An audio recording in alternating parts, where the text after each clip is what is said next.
Thank you, everybody, and welcome to the General Purposes Committee.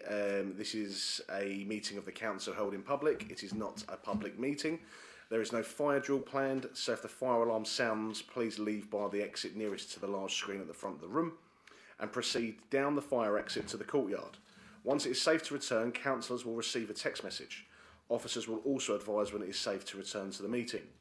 We are recording the meeting this evening using our webcasting system. The webcast will be transmitted live and will be available on the Council's website following the meeting. All mobile devices should be switched off and set to silent so the meeting is not interrupted by ringtones or live streaming. Generally, the public seating areas are not filmed. However, by entering the meeting room and using the public seating area, you are consenting to the being filmed and to the possible use of those images and sound recordings for webcasting and/or training purposes. Anyone intending to film or audio record any part of the meeting is asked to do so in a manner that does not disrupt the meeting. Please refrain from filming the public gallery. Thank you. So we're going to move on to the first item on the agenda, which is apologies for absence. Do we have any apologies? No apologies, thank you. Now we move on to declaration.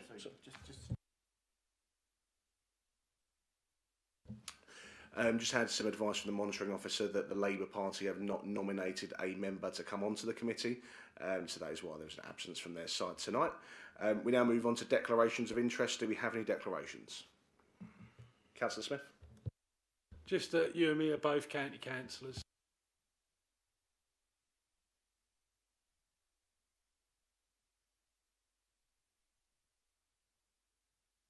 Councillor Barnes? I need to declare an ROI? Registrable interest. Yeah, registrable interest in item number 5. Thank you very much, Councillor Barnes. Do we have any further declarations of interest? No. So we'll now move on to agenda item 3, which is terms of reference. And I'm going to pass over to Councillor Barnes to go through the terms of reference. Thank you. Yeah, thank you, Chairman. Pretty straightforward, this one. Essentially, what we are doing previously, the functions of this particular committee were combined with the Appointments and Dismissals Committee. However, given that we do need to do some work around the Constitution, we need to do some work around the potential wind down of this authority going forward as well, so that there may be the need to look at different bits and pieces regarding things like, recognising member service, that sort of thing. We felt that we needed 2 separate committees for staffing and for general purposes. So it was just basically these are the terms of reference of the 2 of what was previously 1 committee will now be 2. And if you turn to page 9, enclosure number 2, you can see the terms of reference for this specific committee. Thank you, Chairman. Oh yes, there was one thing I wanted to move, which was that currently the committee is in danger of not being quorum because we obviously lack potentially if members do not attend. So I would propose that we add an additional member to this committee to make it up to a total of 6. Thank you very much, Councillor Barnes. I will second that. So we're going to take it to the vote that we will add.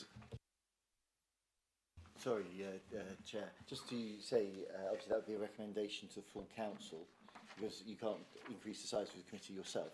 No. So that would go to council at its next meeting next week, and it would need to follow political proportionality.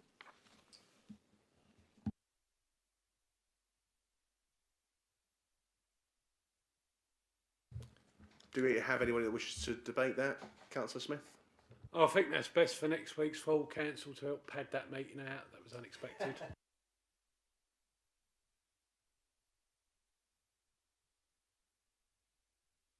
Any further speakers?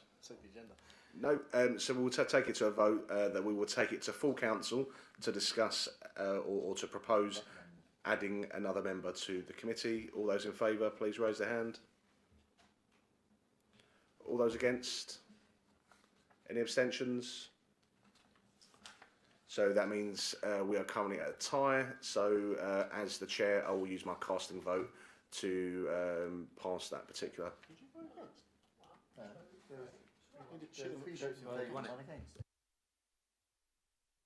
Oh no, apologies. It appears that we do have. Sorry, I thought we did not. So we have 3 for and 1 against. Therefore, that has been passed and will go to full council. We now move on to the next agenda item, which is political assistance. I will now refer back to the Leader of the Council for his report. Thank you. Yeah, thank you, Chairman. I can't imagine this will be in any way, shape or form controversial. Okay, so political assistance, you can obviously read the report. The large chunk of this report refers to the statutory guidance that exists around political assistance, so I don't intend to get into masses of depth around those. But I would like to point out a few things that have been circulating, a bit of misinformation. Firstly, the cost. So the cost that has been speculated online, which is around about, I think, 200, somewhere between 260 and 280,000. That isn't accurate in this particular case. It's not accurate for 2 reasons. The first is that price assumes that we will employ these people on the highest banding, which we won't. The proposal at the moment is that we will look at either the lowest or the second lowest banding, so it will give us that will give us a significant saving on that number. The second is that and there is an intention to do some restructuring within the leader's office function, which will offset a large chunk of the cost. And the third is that councillors took the decision not to take a pay increase this year, which will also offset some of the cost. It's not an exact science, and I'm sure the 151 officer probably would prefer I didn't do it in this sort of more general way, but the long and short of it is that effectively two political assistants will be paid for by the savings that are coming in. So if only 2 out of the 3 political groups choose to have a political assistant, then there will be effectively no cost to the council. But if all 3 groups decide to take it up, then there will be a cost of around about sort of somewhere between 60 to 70,000 ish. Now, ultimately, you have to ask yourself whether that offers value for money. Sometimes having democracy and having the ability, to function properly does cost some money. I think it does represent value for money. What the political assistance will give us is, we have previously had at this council people that work for the political function, but they've it's not been entirely clear within the structure exactly how that is set out. That is now completely clear, completely transparent under this structure. So anyone can see who these people are, that they understand that whilst they are employed by the council, they fulfil a political function rather than a statutory function. The beauty of that is that their role within the structure is very clear. They can't, for example, issue orders to officers. Then they don't have any authority over that. They work for the political groups. They do not have that, and so that blurring of the lines that we've sometimes seen between the political and the administrative, I think, will be much clearer under this structure.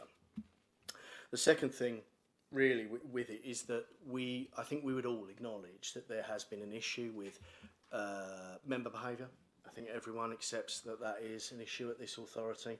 The political assistants are one of the steps that the Chief Executive has suggested would improve that, would help communication and the relationship between the political groups, because political assistants work across party at the end of the day, and they for that reason gives us the opportunity to improve communication and improve working relationships between the political groups. I'll leave it there because I think it's important that we have the debate, but I think that these will be really, really useful for both. And I accept that we've got 2 independent members, and obviously you guys aren't getting one, so I appreciate from your point of view there probably isn't much of a benefit. But from a point of view of councillors who ultimately are not here 24/7, we can't be in the building every minute of every day. All of us have other businesses or jobs or whatever it might be. This is an opportunity to make sure that the political is always represented, but in the right way that's clear and transparent for all members to see. And at that point, I'll pass it over to you, Mr. Chairman. Thank you. Thank you very much, Councillor Barnes. Over to Councillor Smith. I respectfully disagree with almost everything the leader has said, and I would like to elaborate on that further along, in your indulgence. But I wish to table an amendment. Now we have the costs that the leader has given for the two of the three groups that have this offer to have a political assistant. So now we know from last year's area committees that half a Pride team cost is £37,000. The leader has said he believes for two political assistants is £140,000. So that's really and truly 1 3/4 of a Pride team. And the residents of this borough have been on at us since the area committee funding finished this month about overgrown vegetation. A gentleman today has contacted me, he actually lives in your division, Mr. Chairman, but in my Nevermain ward, about some overgrown vegetation. And the polite reply has been from the council that you're not getting your bushes or edges cut until the winter pro. Now, when we had the Pride teams, so during the last municipal year, as the area committee chairman, I could say to the officer, Terry Simmons, first priority is getting down to Clare Road and cut them bushes so them kids can walk past there to school. And Terry Simmons could say, give me 3 days, the job's done. And that is what a lot of our casework is this time of year, vegetation issues.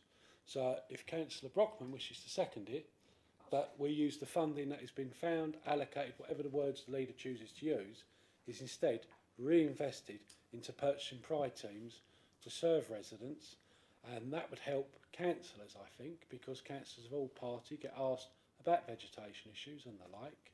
So that would help to offload our casework issues by having extra Pride teams than people working in this building, if not working from home.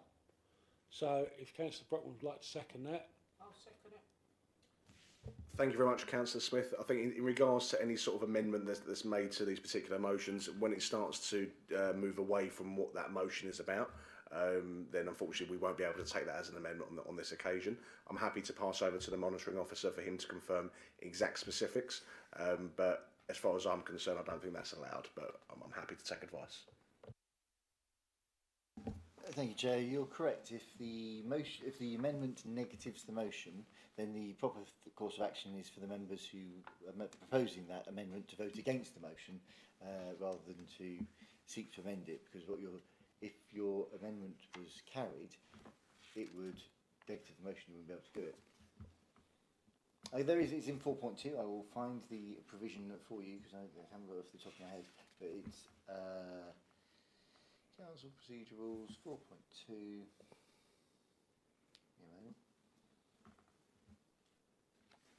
I wasn't anticipating your question. Here we go. That's questions.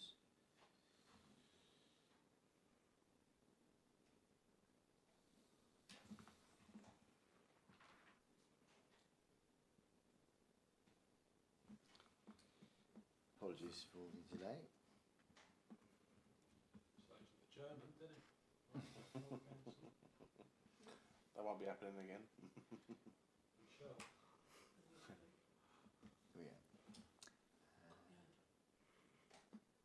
Well, do you want to take Councillor Brockman whilst we're waiting? Just while the monitoring officer is confirming the constitutional rules around that, Councillor Smith, I'm going to pass over to Councillor Brockman for her views. Thank you. Thank you, Chair. Just to join in on this, I'm against it. That's the honest truth of it. I really believe that anyone who becomes the leader of any party or any group should have the training and be able to do the job properly themselves without having to employ someone to do it for them. So I can't see that we should spend this amount of money employing people to do jobs for them. So I'm totally against it, and I will be voting against. Thank you. Thank you very much, Councillor Brockman. Councillor Barnes, you've indicated to speak. Yeah, thank you, Chair. I just wanted to clear up a couple of points that have come up. Firstly, I mean, because I don't want people at home to think that the Pride teams have been reduced. They haven't. The Pride team provision remains exactly the same. It's just that the funding for those have been brought centrally rather than going through 6 rather cumbersome committees. To come back on Councillor Brockman's point, this isn't about members not being able to do casework or not being able to do things themselves. What this is about is giving us, giving the council a better chance to run efficiently, and for the political function to have proper representation on a day-to-day basis. So I don't, with respect, I don't accept that point, and I don't agree with you. Thank you very much, Councillor Barnes. I'd just like to come back on a couple of points as well that Councillor Smith made around jobs and obviously training. Sorry, that was for Councillor Brockman, sorry. So it's not really a case about us not having the training. The LGA and MHCLG have recommended political assistance to us because of poor member behaviour and the lack of relationships between the groups. And if there's anything that we can do to create meaningful relationships amongst the groups, I think that's something we have to try. At the moment, it's clear that there is a disconnect between the political groups in Basildon Borough Council, and residents are asking for us to be able to improve that. And I think it'd be remiss of us not to explore this as a potential remedy to that situation. And in regards to Councillor Smith's comments about the Pride teams, if the Pride teams could improve member behaviour, then maybe that's something we could consider. But I think on this particular occasion, we're talking about the relationships between political groups, which has fallen apart basically. And in order for us to continue the running of this council in a professional and honourable way, I think we are going to need a number of members, a number of assistants to be able to work that relationship and be able to try and create some harmony and cohesion. I'm now going to pass back over to the monitoring officer for the legal opinion. Thank you. Thank you, Chairman. The Council Procedure Rules 16 F1 says that any amendment must be F1. An amendment to a motion must be relevant to the subject of the motion and will be to leave out or insert words as long as the effect is not to negate the original motion. So my concern with the wording that Councillor Smith was proposing, which was to take out the pay for political assistance and insert pay for additional Pride teams, was that would negate the motion, and therefore I don't think it can be accepted. He should vote against the motion if he doesn't agree with it, rather than try to amend it. We'll then have the spare money to propose as you wish. Thank you very much. Councillor Smith, you've indicated to speak. In reply to the monitoring officer, I don't disagree. I would spend it on Pride teams and more civil servants, to put it nicely. There is one thing I want to pull up on before I speak to the item now. I've tabled the amendment that wasn't allowed to proceed. The leader says that the Pride teams are in other areas and it was too bureaucratic. It wasn't bureaucratic. We'd WhatsApp our local Pride team manager with a picture and say, get that cut, give us a couple of days. I don't see what was cumbersome or bureaucratic about that. For everyone paying their council tax, do they want someone, I would say working here, but probably working from home, 4 hours to answer the door for an Amazon delivery driver, yada, yada, yada, and have their streets clean and tidy. But that's neither here nor there. That's the decision this administration's done. Take the Pride teams away from south of the 127 and stick them north. And I have that in an email if Councillor Barnes wishes to look like he's impersonating a lemon being sucked. I would happily print that email off if he would like to take a £50 bet in the Mayor's charity. Because I'm sure the Mayor would rather have your £50, Mr. Leader, than mine. Well, to interject, Mr. Chairman, I think he wishes to take my bet that the Pride teams, I have it in writing, are working all for the 127, and if I'm wrong, I put £50 in your mayoral charity fund, and if not, the leader will certainly be putting £50 into the mayoral charity fund. Sounds like he's accepted my bet. I think he has, and on that basis, I think it would be remiss of us not to try and top up that mayoral charity fund, especially as we're trying to get as many bleak hits as we can for the Liam Taylor Foundation. So, assuming the leader is okay with doing so, then I think that maybe there's £50 going there regardless. Right, of course you may. And as a gentleman, when it comes to betting, I shall print that email off. And Councillor Barnes, please have that £50. Will cash do, Mr. Mayor, Mr. Chairman? Do we, Eunice, can we trust a cheque from a Tory? No, cash. But seriously though, talking to the point, because I think the way we just handled that proves that we don't need political assistance. Myself and the leader, two different political causes, representing two ends of the borough, disagree on a point. We've come to a gentleman's bet, and I see the mayor will be getting £50 from Councillor Barnes' back pocket, because I know I'm right. I've seen the email, so, but we'll settle it that way. But what's been said tonight by the administration is that we need political assistance because political parties can't get their act together in this chamber and in this council. What wonderful endorsement of us independents, that we don't need a bag carrier, a lackey. But I think if you vox pox the public today, they would rather see more road sweepers, more crunchies, more tidying up. Because when you're scrimping and scraping to pay that council tax bill, and admittedly most of the increases is Essex County Council, I know it's now reformed, but it was Conservative, sitting upon eye-watering sums in reserves. They had no reason to jack up the council tax every year, none whatsoever. But people don't see that, they just see a council tax bill that has to be paid. And if you can do a Paul Daniels like, oh, we've just found 140 grand here, people will say, come to the same question I have. Why aren't we employing more people to clean up the borough? And I put that to you. Your votes can keep that 140 grand for doing things that people expect. Not making the state bigger. Not making life supposedly more comfortable, forgive me for saying this, for politicians. I think this is why there's so much anger towards politicians. We're all seen as feathering our nests. But we done the right thing last month by voting against that pay rise, which could have benefited us all. But we've done the right thing and refused it. So let's do the right thing tonight and refuse this package for political assistance, because it doesn't look good in the public eye.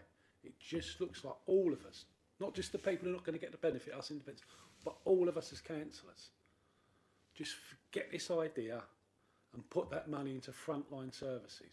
That's what people would expect from us. And it's just an appeal, it's not a criticism to both the leader of the Conservatives and the Reform Group. Your votes tonight can ensure that 140 grand will go on frontline services than something the public will think, what is the point?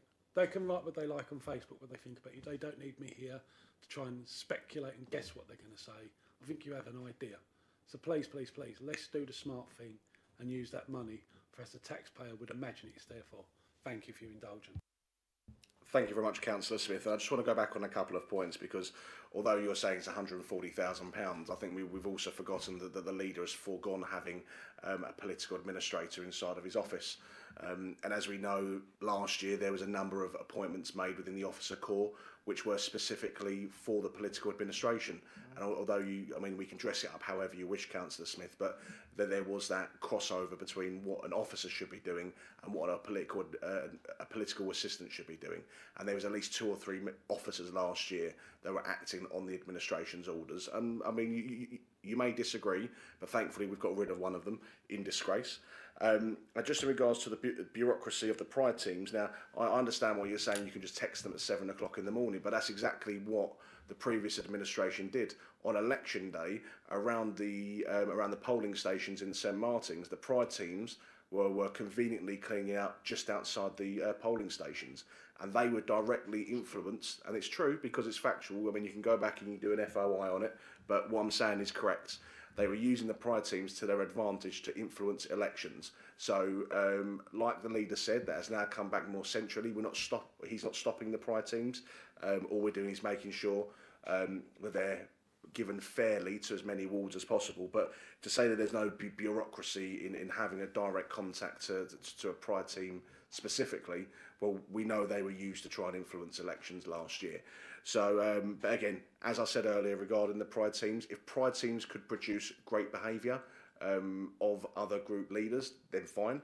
But at the moment, MHCLG and the LGA have recommended this to us because they can see that Basildon is becoming a basket case of a council, and we need to do everything we can for our residents, and a sum of money of around £50,000-60,000 to ensure that we have great governance and great relationships so we can move forward with what the council needs to move forward with. I think that's a sum of money that in terms of a democratic perspective, I think that's a good sum of money as far as I'm concerned. So I fully respect your position, and I'm sure if you was benefiting from having a political assistant, I mean, who knows if the Labour leader no longer wants to have a political assistant, maybe you two can join up together, get a 7, and then you can have a political assistant. Who knows?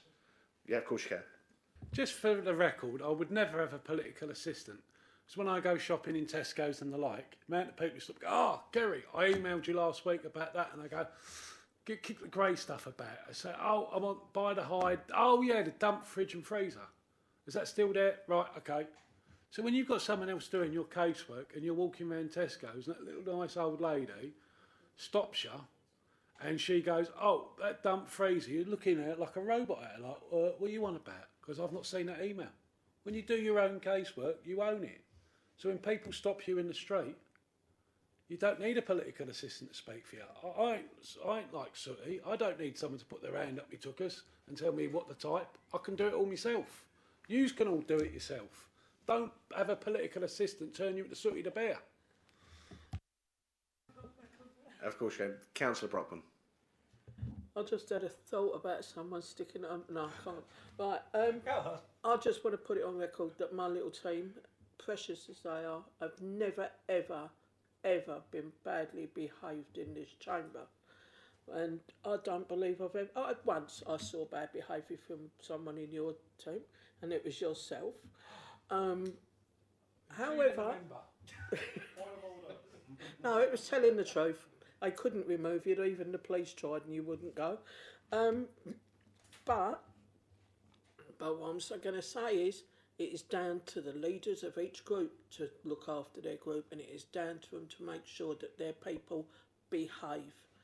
And I'm not going to say too much more, because there are people in here who know how badly behaved they were whilst when they first came onto the council, and we'll discuss that a little bit later. Right, that's it. Thank you very much, Councillor Brockman. Just going to pass over to Councillor Andy Barnes, who's indicated to speak.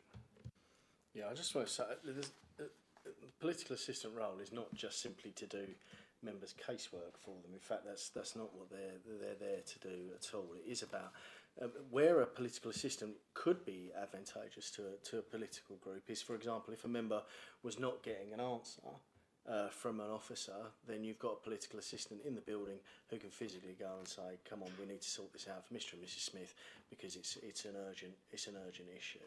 But the idea that they're going to be doing members' casework day in day out is not accurate. So I just wanted to put that to bed. Councillor Brockman. Chair, can I come back at you on this, Councillor Barnes, because I can actually say about an officer, but this is a member of your cabinet I'm going to speak about. I have been emailing and emailing and emailing and emailing, and I'm going to ask you to have a word with this person, but I'll tell you the name later, to actually answer me. You know, I think you'll know who it is. He's your best friend. See you later. Thank you, Councillor. I'm happy to. Obviously, if we had a political assistant, you could potentially have contacted them, and they might have been able to facilitate that as well. So, you know, that's one option.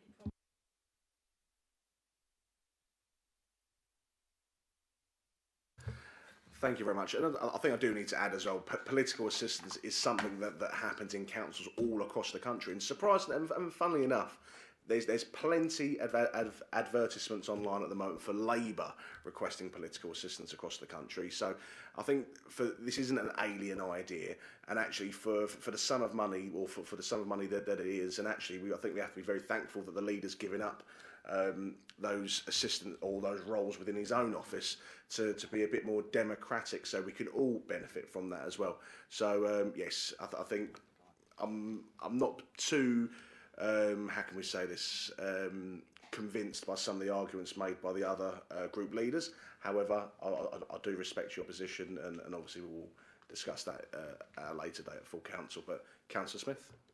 A couple of questions now. I've made my point. You're set in stone to blow this money on that, and that's fine. Will these be full-time roles? Will they be based in the Basildon Centre and none of this working, in inverted commas, from home? And how will they be recruited? Will they be members of your party? I'm not criticising, it's just a general question. So, working hours per week, recruitment process, will they be apolitical, and will they be working here or working from home? Thank you very much, Councillor Smith. In regards to, your first question was around recruitment. So that is the choice of the group leader in terms of, or the group really, in terms of how that person's recruited. Will they work in the Basildon Centre? I think that's generally the idea. And in regards to whether they will be apolitical, there are certain functions of that role which means they cannot go out and canvass, for example. They can't represent a political party. They are specifically there to provide assistance to groups to help them not only in relationship building but with residents as well, and to tie up those concerns. I mean, there's a lot of people, there's a lot of councillors that have gone backwards and forwards between officers, and you just don't get the answer sometimes. But having someone here, based here full time, in the building, not working from home, and again that's a different conversation for a different day. I think working from home is a complete nonsense as it is, and I think we should definitely bring all officers back to the building. When we're sitting here criticising the footfall of the town centre, and we have 800 members of staff on a part-time basis working from home, that is an immediate increase into the footfall into the town centre.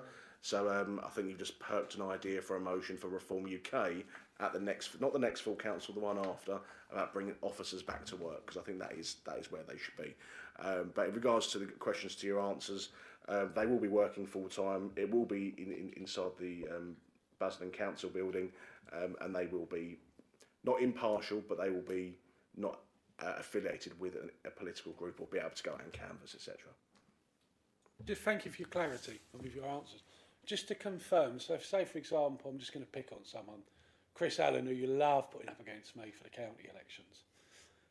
In theory, if he was free and you wanted to employ him, the Conservative group, you could employ Chris Allen, hypothetically speaking, as a political, taxpayer-funded. What would happen if that person sought public office next year? Would they be allowed to stand, or would they have to jack in their job? No, they're not allowed to seek public office. They could, in theory, be a former elected member, but they're not allowed to. They're restricted from seeking public office while they're in whilst they're in post. I think the plan at the moment is to have these as potentially fixed-term contracts through until the projected abolition of the council, which will be in May of 2028. Because I think whatever happens with the electoral process, realistically, we probably will all accept that it's likely the three largest political parties will remain the three largest political parties. So, yeah, the answer to your question is it is transparent in a way that these previous roles that have existed over the last 2 years are not. And so, yeah, it's transparent. These people do work for the political groups. They do not work for they don't work for the council in the same way that the previous incumbents did. Thank you very much. 2 seconds. And I think we have to be completely clear as well. And I know you're mentioning names, but we only have to look at Ian McKenzie, for example. He came into the council under an officer role back in 2021-22 under the previous leader, and then came back a second time. Well, he resigned the day that Gavin left, and then he decided to come back last year for another role. So as far as I'm concerned, that was a political appointment made by some may agree, some may disagree, but it's quite factual that an ex-member of the Labour Party, an ex-chairman of the Lewisham Labour Party, came back to the council in a paid officer role. I think what this does, this completely splits it and gives a bit more transparency about who is in those roles and what they're here to do. But I will pass over to the monitoring officer for him to follow up. First thing I would say, Chairman, with greatest respect, is that I don't think we should be discussing other full members of staff in a council meeting. However, it is often the case, and I can speak from experience of other councils, where the head of the leader's office has been a former party official for one party or another. It's not unusual. The reason why the government introduced political assistants and put in place a set of regulations governing their employment is to to regulate this area of work. So the first thing is they are politically restricted posts. So the post holder, like myself and all the other senior officers, are not allowed to be active politicians or members of political parties, canvass for political parties, or anything of that nature, or stand for office. The difference for political assistants is they are allowed to. I thought it's pretty core to their job to write speeches and articles and so forth for the group that they work for. In terms of the governance of the roles, there is a cap on the salary that can be paid. That doesn't mean that the salary must be paid at the top of the salary. I think the cap is set by the government each year, and it's pegged to a certain band in the Joint Negotiating Committee for Local Government Staff, the Green Book as it's known. I think it's £50,000 or thereabouts. That's the maximum that they're allowed to be paid per year. Of course, if it's a part-time post or they're less experienced, then I'm sure the HR team will be advising the council as to where they should be appointed within that scale. They are council appointments, so it is the head of paid service is still their boss, and they are still subject to all of the council's policies and procedures and reference checks and all the other things that you would normally expect. The difference is that, and there's a specific variation to the rules in that members are allowed to express a preference, and the head of paid service should give effect to the expressed wish of the group leader of the group to which the person is being appointed. It doesn't mean that they have to give effect to it. There may be overriding reasons which would intervene, but that would be very unusual. They should give effect to the choice of the group leader because it's their political assistant that's being called to for the employment. Councillor Smith? Yeah. Thank you. This is quite interesting. I will add something before I start something, just to give the other side of the coin to what you just said. The gentleman you referred to, I first met him in 2011. He ran the very successful campaign in Thurrock to give us a referendum on leaving the European Union. So not everyone who's red, not everyone who's red is bad, providing they're Eurosceptic and want to give us Brexit. So that's been quite helpful what's been said so far. I still disagree. So what qualifications are you looking for? I mean, again, say someone has got a few years left before they retire and get their state pension, there was a councillor, and you sort of feel sorry for them, like they've been a councillor X amount of years, you think they're between jobs, this has tied them over for a couple of years before the new authority. What qualifications are you looking for? Is it going to be political patronage to say, oh, well, look, after old Fred, he'd been a councillor for a number of years, we'll give him this plum number, that'll pay his bills till he get his state pension? Or are you going out there, because you've said through the chair to the leader, that you're looking for sort of peacemakers, diplomats, right? So where are you advertising? Where are you looking for? What qualifications, apart from they're a card-carrying Tory or a card-carrying Reform UK member? What qualifications are you looking for? I'm just interested. It's not a criticism, because I think this is also an opportunity for you to defend your position. Thank you very much, Councillor Smith. I think we need to be careful that we don't predetermine that particular process of the interview. However, I think from a general perspective, you want somebody that has obviously been an elected official or has worked in public office before. I think that's key. I mean, you wouldn't want someone walking from with the greatest respect, a car garage as a mechanic and then walking into a political assistant role. I think that wouldn't be fair on the taxpayer. But obviously we need people that have worked in public office before, have a good standing in the community, and someone that's going to work hard and help residents as well, on behalf of the political groups. So again, I don't want to predetermine the process, but I think just in terms of the type of people, I think as the monitoring officer alluded to, that obviously the chief executive would have the final say, obviously with some influence from the group leaders. But I think in terms of the type of person, I think it has to be a very good person, an honest, trustworthy person, and that would be my thoughts on it. And also, I'd like to open it up to the floor to see if there's any other perspectives on that at all. I was saying, it's helpful to hear what Reform UK's leadership's view is I was always going to do mates rates or follow your position.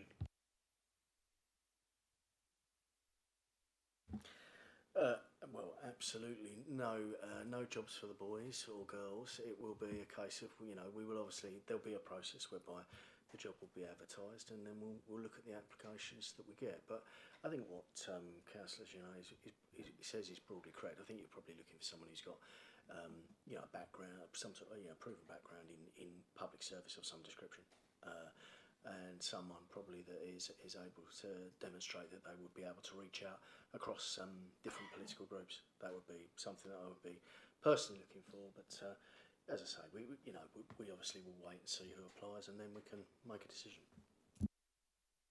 Thank you very much, Councillor Barnes, and just to throw a spanner in the works for Councillor Smith, to make you aware that a number of ex-Labour councillors have actually come forward to me putting interest in the role. So it's not going to be based on whether they're specifically a Reform councillor or a member of Reform specifically. We want the right person for the job that's going to do best by residents. And I think at that particular point, I think we should maybe move on to recommending that we move this to full council for a vote.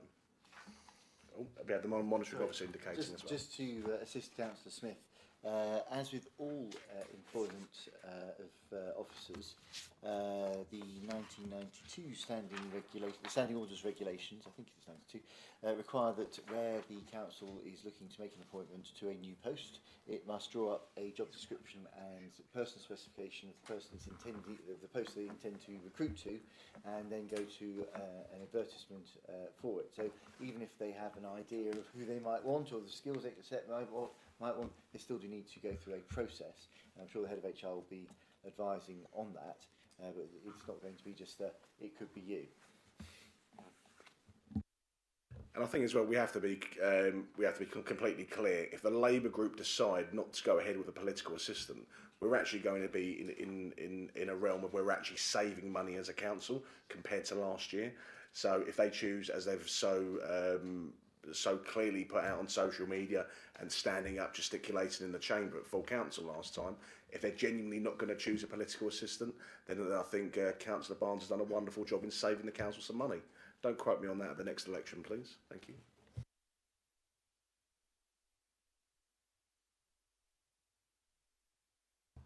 So we're now going to move to option 1 of the recommendation that we proceed to full council. All those in favour, please raise their hand. All those against? We have resulted in a tie, so I'm going to use my chairman's casting vote to move that to full council. Thank you very much. We're now going to move on to agenda item 5, social media guidance, and I'm going to pass over to the leader for his presentation. Thank you. This is the monitoring officer. Or the monitoring officer, rather, sorry. Well, Chair, I'm very happy to introduce the report, which simply is the items being considered at the Standards Committee, and it was then put forward to the full council for consideration. If you recall, there was a debate at full council, and it was referred for scrutiny. Now, there's been some criticism, I think, that it hasn't gone to a scrutiny committee. The reason for that is scrutiny committees are there specifically to scrutinise the work of the Cabinet, and this isn't a Cabinet item, it's a council item, and so I thought it best to come to the General Purposes Committee, which, as the name suggests, is of general purpose, to look in detail at the policy before it comes back to full council for approval. The recommendation, the recommended policy here has been considered over a number of months, and a number of monitoring officers, I think, have had input to it, including myself. I think it's really important that the council has a policy on social media. If we look at the number of complaints or questions or concerns which are raised by members of the public, by members of the council, and by officers, where items appear on social media, and at the moment, as far as this council is concerned, we don't have a specific policy, and I think that gives people lack of certainty. A lot of new members at the last election asked, what's our social media policy? We don't have one, so we need to have one. And I know there have been questions about monetisation of social media policies. In fact, I think there's a question to council at the next meeting on that very topic, which will need to be answered. And, yeah, we just need to have a clear view. The world is moving quickly. Social media has taken on a very significant influence on the political environment, and having some guidance for everybody to be clear on, I think would be very helpful. I know it's a contentious subject because there is a balance always between freedom of expression and respectful discourse, and I'm not pretending for a moment that officers should be the arbiter of that, or that I should be the arbiter of that. What I'd ask for is members to consider the policy, to look at what has been suggested, and if you've got amendments to make or questions to raise, it's something that you need to agree, and there needs to be common acceptance between the political groups of what the rules are and why they're there, and then it can go as part of our constitution as probably a protocol and guidance in part 5, and be available to members of the public to see there as well. Unless you have any specific questions, I'll leave it there for you and the Vice Chair to move. Thank you very much. Councillor Barnes has indicated to speak. Yeah, thank you, Chair. Yeah, I do have some questions on this one. Just going to go through. Page 21, under the guidelines for using social media, it refers to repeated negative comments about individuals could be interpreted as bullying or intimidation. Obviously, politicians do attract negative comments, and they will often make negative comments about each other. I think it's probably fair to say that I haven't made too many positive comments about my political opponents on social media, and it's been the same the other way around. So I'd be curious to know what the line is there. And I think my main concern with this document is where is the line, because all the way through you can see there are things that I have a concern about. For example, if we turn to page 23, and there we're talking about do's and don'ts, and it says if you're Facebook friends with, it mentions council employees, contractors, or those who've been procured to provide services to the councils, companies or members of the public making a plan, application, pressure groups, this might be construed as having a close personal association with them, and therefore a personal interest. Well, I mean, I know that the 3 leaders of the main groups at this council have in excess of 40,000 Facebook followers. So how on earth is that policeable? And are we suggesting that I have a close personal association with 16,000 people? Because I would argue I don't. It mentions also not using the council's logo or council-related material. And I'd be interested to know what the sort of guidance around that would be, because as the leader of the council on a Facebook account that I use primarily or almost overwhelmingly for council business or political and council business, I don't think it's unreasonable for me to use the council logo given I'm the leader of the council. And then at the bottom of the page it mentions being, that anything that may know any cause the council to breach the Equalities Act, bully or be abusive to any person. I have to say, reading this, I do wonder if some members have decided to treat it as a checklist of things to achieve. I was curious on page 25, just to... so you're writing all this down, you're getting all this.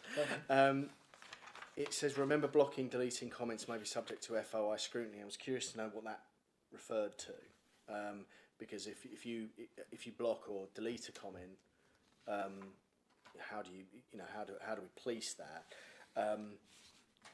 And again on page 25, the section on harassment, and I appreciate this is a wider point around harassment generally, because it says likely to cause them alarm or distress. Well, who makes that? Who makes that specific decision? And moving on to page 27. And under the section where it says someone's posted a racially or homophobic comment on my personal feed, what can I do and how can I be held liable? And it says providing the councillor takes reasonable care and reports the potential offence quickly, they're unlikely to be held liable for somebody else's breaches. But again, I think that sort of doesn't recognise that we have councillors on this council whose social media posts can attract literally thousands of comments. So what is quickly in that context, I suppose. I'll leave it there because I'm sure there's other things that we can do. But I hope you get the general point, which is that my concern with this is that it doesn't. My concern with this document is that it doesn't actually reflect the real. I think in some ways it feels like it's already out of date, and in some ways it feels like it doesn't reflect councillors who perhaps do have a larger social media following. If you've got a following of 200 people, then I don't suppose you're going to have too much of a problem with this document. But if you are someone who does have a larger social media following, I would be concerned about some of the things in here, because potentially you could be held liable, or your political opponents could potentially exploit that. The other thing that I am, and it's been mentioned tonight, I am a little bit concerned about, is it makes no mention of monetisation or anything like that.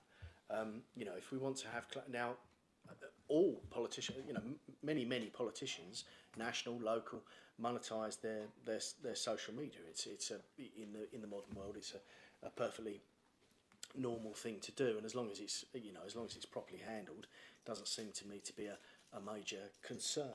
But the fact that the policy makes, as far as I can see, no reference to it does concern me as well, because I think again we should have guidance on that. So I'm not necessarily against the idea of a social media policy, but I do think we need much more analysis in terms of what that actually looks like. Thank you, Chairman.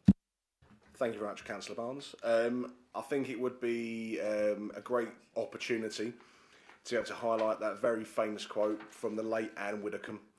No one has the right to live their lives protected from offence or hurt feelings. It is an occupational hazard of living in society. And when we become councillors, we signed up to being public servants standing on behalf of the public. And we're going to be criticised, people are going to say hurty words against us. We need to grow a backbone and move forward. And I think, yes, we do need a social media policy. I think it's very clear that some members have gone beyond the pale on some of these things. But what I don't agree with is that officers decide on what is acceptable and what is not acceptable, especially when officers, with the greatest respect, are a little bit more left-leaning than they are centre-right. And I think actually, for us to be able to say what we truly feel, I just think that members should just be conscious, or officers should be conscious as well of we are in the political minefield. We are here to have debate and have conversation. And yes, look, people will be offended, but that's down to them to choose to be offended. And I think we're all big enough boys and girls to be able to take that on the chin. But when things do, I think the policy, it needs to be refined a bit better, in my opinion, because there's stuff around, again, likely to cause alarm and distress. Who is the one that is determining that? Is that officers? I think there also needs to be an element of using multiple accounts. We know there are a specific member, I'm not going to say of which party, which has 10, 15 social media accounts, all in different names, which that evidence will come to the front in the next few weeks, who has used multiple accounts to be able to create alarm and distress, and to be able to take pot shots at councillors. So I think it does need to be refined a bit better. But I think the overall thought of creating a policy for social media needs to be done. I think it needs to be realistic that freedom of speech comes first, and then in terms of how it's decided on if something's offensive, I think it shouldn't be done specifically by officers. I think that's maybe where we tie in the standards committee with that as well. Councillor Brotman. Thank you. Right, we're going to talk about monetisation for a start off. I mean, there are, and we all know, but there's certain members in here that are doing it. And if they are, fair play to them, but I honestly don't believe that anyone, not one of us, should earn from Facebook, Instagram, or wherever you want to put it. If you're going to earn money from it, you should be putting it into charity and prove the fact that you have put it into charity. Bring forward proof, a bill or whatever that shows you've done it, and then everyone can go, right, fair enough, that's it, well done, thanks for supporting whatever place it is, Chinese one-legged lesbians or whatever you want to do, you carry on. However, there's the other thing. Let's talk about lies. Lies. Absolute, complete lies being posted on social media, namely Facebook. And we all know there's people that do it in this council. And they do it with such bile and hatred. It is now becoming so embarrassing. And there's people here, myself, Kerry, Alan, we don't do that. We just trot along, we do what we do our work, we do our casework, but there's a certain one or two, and we all know your names, who put out so much BS, it's unbelievable, and it needs to stop because it's just a bad look, and that's what's the bad look on this council. It really is. So basically, Facebook should be used for one thing for all of us, and that is to give information to our residents. And the taking pot shots and everything. Listen, there's an hotel up the road. It rents rooms by the hour, I'm told. If you want to have a tear up, you get in there and you sort yourselves out and big it out. But stop it on Facebook because it's damn stupid. I nearly swore then, and I'll apologise to the public for doing that. So there you go. You've all been told.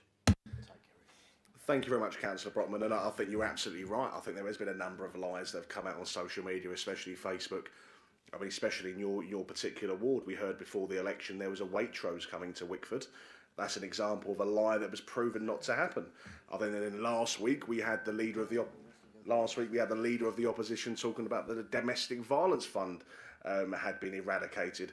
Again, this council had to put out a press statement to confirm that never happened.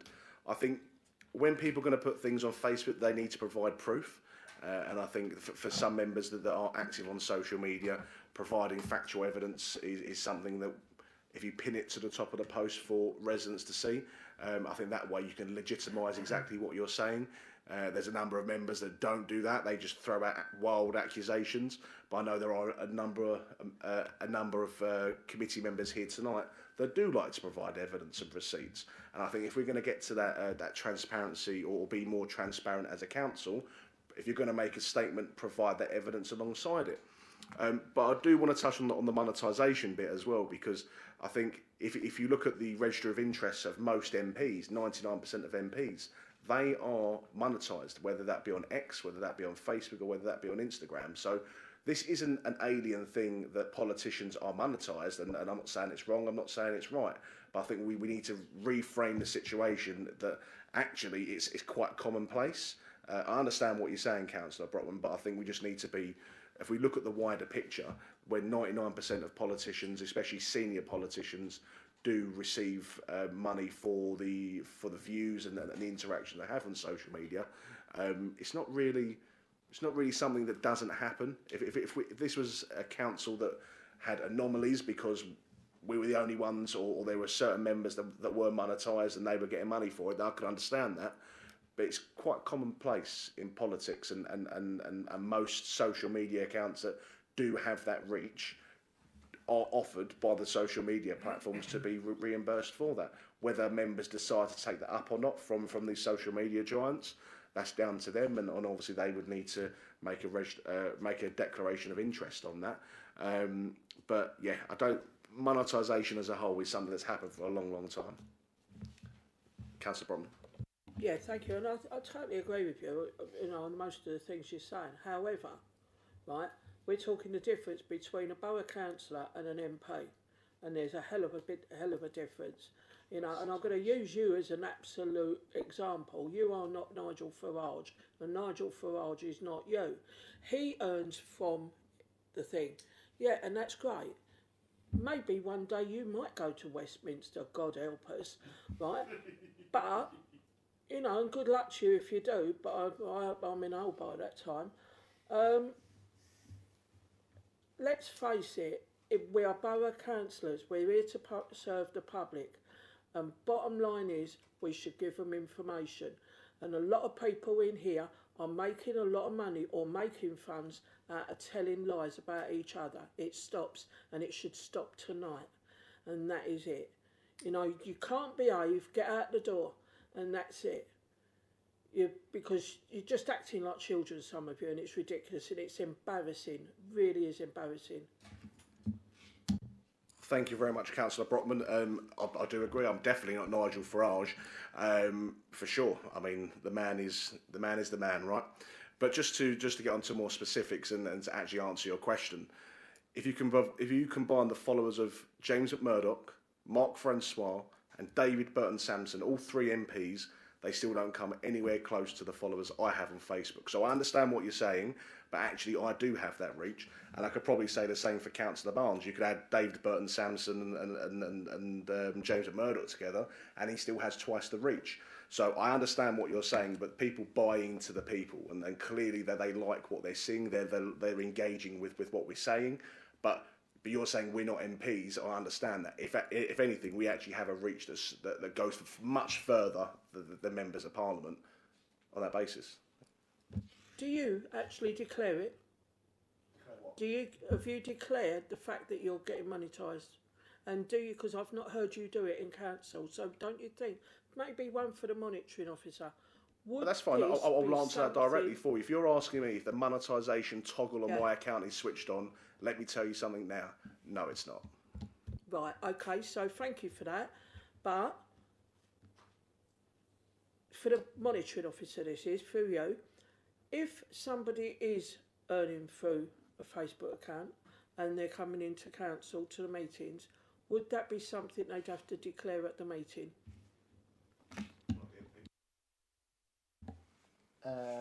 So to answer your question directly, Councillor Brockman, I have got some general comments about the debate, but to answer it directly, if the issue of social media was under discussion, I think it would be something that the member would have to declare as a ORI, another registrable interest, to the meeting. I think they should put it on their registers of interest, but it wouldn't be a disclosable pecuniary interest unless they were being employed by the organisation directly. Councillor Smith? Thank you, Mr. Chairman. I always stick by my old sage, keep off a fake news book. It's complete fake news book, because if I, as I said previously, if I wrote a letter, and let's just change the name and said, Councillor Andy Barnes is a Martian, sent it to the local paper, they'd say, have you got any proof that Councillor Barnes is a Martian? No. They go, well, we can't print it. It's a lie. But I go on Facebook and go one better. Councillor Barnes is a Martian, and he goes to Uranus for his holidays. And what legal repercussion could he have on me? None. No, with fake news book and other social media, I can libel people to the cows come home. And just for my own protection, you are certainly an earthling, and there's no flights yet to Uranus. Or Uranus, sorry. Not that I know of. Not that I know of. But the point is, you can go on fake news book and write complete lies about people, and you've almost got no leg to stand on. Where if it's in printed form, and in all our policies for councillors, there is nothing around print, nothing at all, because there's laws around print. Because if I print something that's completely fictitious and libelous, the person being hurt by it could not only sue me, but the printer. There are laws around that, and that's a good thing. But why is government so afraid of these tax-dodging tech billionaires that love the chaos we see in our borough? Because it's profitable. You say that the leader's got 16,000, you've got more, whatever it is. So 29,000, he says. But the point is, all these people click in, see these adverts that are paid for. It could be for, like, you know, buy a barbecue or watering can because you've got a nose pipe ban, blah, blah, blah, blah, blah. And they're profiteering because government, whoever it is in 10 Downing Street, is afraid of taking these tech giants to task and making them face the same legal restrictions as the printed press. That isn't curtailing free speech. That's protecting people's rights. People can say what they like and go to Hyde Park, wherever, but if you're flipping open your phone to write something completely libelous about someone or this council, if it's on fake news book or other social media, there's very little, if any, comebacks. Printed, spoken, yes. On a phone, on social media, very little comebacks, unless you go really, really crazy with what you say. But as for this point of monetarisation, it's just a point of consideration for members. I don't know who here remembers that old TV show, The New Statesman, that famous character Alan Bastard. And there was an episode when they joking about Parliament, filming Parliament, and you could sit there if you really wanted to watch Parliament being filmed. And there's Alan Bastard going like, "Oh, look at my white shirt, it's really shiny white. I use this brand of soap powder. And if you think my teeth look beautiful, I use this tube of toothpaste." Now that's satire, isn't it? But in speaking in general terms, when a councillor comes here, creates something that you might call clickbait, that's pretty much the same as what Alan Bastard was doing in that episode. Going out to get advertising. And I'm not going to play morality because I don't go on Fake News Book, but it's not doing the borough any favours now, is it? If I came here on full council and had a big stand-up row and had a Fake News Book account, I thought, that was all right, that's £500 in my bin, I'm going to have a nice weekend. If I was to do something like that, I think any member should just write their letter of resignation and have a by-election. Because it's not what you got elected to do in the first place. But that's a question for the individual member. But I'll just repeat it. Get off Fake News Book. And I keep repeating this as well. The leader is here to hear this. I was often on Gavin, he agreed with me, the former leader, and we asked the Chief Executive to do it, but he never got round to doing it, and I think you should do it, is bring back the Council magazine. Because there's a lot of people who go on these Fake News Book pages, they just want information, that's all. And they might be going, "Oh, what's happening in the town centre? I see this big green crane with orange bits on top. What's that doing?" Some goes, "Oh, they're building flats for Afghan boat boys." And then other people jump on and go, "Oh, that Andy Barnes is going to be selling rubber dinghies." And by the time you've got home, you'll be going down the shop and go, "Oh yeah, Andy, what's all this? You're making a ton out of selling rubber dinghies." Like, what the hell are you talking about? I see on Facebook. It must be true. But if you have that council newspaper, so you could be saying, "Yeah, that's the part of the Westgate development. We're going to get your Aldi superstore. You're going to get 90 minutes of free parking." People know the facts. And these trolls that sit there on Fake News Book with nothing else better to do but get their big dirty stick and stick it in the pot and stir it around just for pleasure, and whoever's in the chair gets the contents of that stick. We need that council newspaper back. Councillor Baggott was wrong to get rid of it, to inform residents. Thank you very much, Councillor Smith. There was a couple of points you made there, especially around whether people can be held to account for what they say online. I would also like to bring to your attention that Lawrence Fox actually sued someone for £450,000 and won because they called him a racist online. Now, maybe that should, maybe we should put that out to some of the members that are accusing members of racism, for example, or being racist in their position, because £450,000 is a lot of money, so people can be held to account there. And regarding registers of interest that you pointed out as well, it'd also be remiss of me not to mention that the one person who has actively come out on social media and admitted that they earn money from their Facebook, which is Councillor Callaghan, has not appeared on his register of interest for the last 2 or 3 years. So I find it quite funny and quite ironic, actually, that the man who talks about register of interest is not actually declaring the money that he's earning. And the second question becomes, what else is he earning from other financial arrangements? I think as well, in terms of Facebook and social media, this has happened for a long time. I remember before I was a politician, back in 2019, 2020, 2021, when Councillor Callaghan was running this council on Facebook. That's how he communicated. So we can't sit here and pretend today in 2026 that this is a new issue. The only issue we have now is that he's gone from being number 1 to number 3, and admittedly he does have a good following, but because there are now 3 players in the game of social media influence, he doesn't like it. He doesn't like being number 2, let alone number 3. So yeah, these issues have been going on for a long time. Let's not sit here and pretend that they haven't been happening for a long time, because they have. But I think it's only now because certain people are losing their influence on social media that they're throwing their toys out of the pram. And I think that's where we sit today, because now they cannot affect council issues, or they can't affect the public mood and viewpoints on certain things, because now there are two councillors or two group leaders that are now usurping them in terms of that view and that views and those reaches. I mean, just me alone, for example, 88% of my followers live in the borough. So that means 25,000 people, and it's not an unhappy accident that actually at the last local elections that 24,000 people voted for Reform UK, and actually over 24,000 residents follow me on social media. So it is very important to the way politics is nowadays in the modern way of doing politics. So yes, there are the downfalls, but there are the great positives as well. Being able to spread those positive messages, and yes, look, don't get me wrong. There are going to be occasions where things do go wrong, and actually that does attract a certain crowd. But as Councillor Barnes alluded to earlier, when you get thousands upon thousands of comments and 10, 15,000 likes on a post, for example, how are we meant to manage those specifically as councillors? I think that goes back to the policy itself, saying that we need to police that.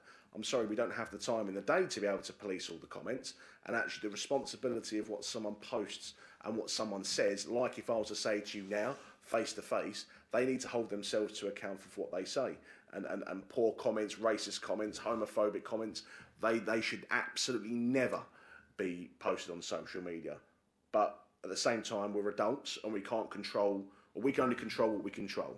And that is what we write and what we put out there. But we can't expect councillors, going back to the social media policy, to be held responsible for what somebody else writes, because they need to hold themselves to account. And if somebody isn't happy with what's put out there, or they truly believe that a libellous comment has been made, go to your solicitor. There's injunctions for a reason. But I'm going to go to Councillor Brockman first, and then we'll come back.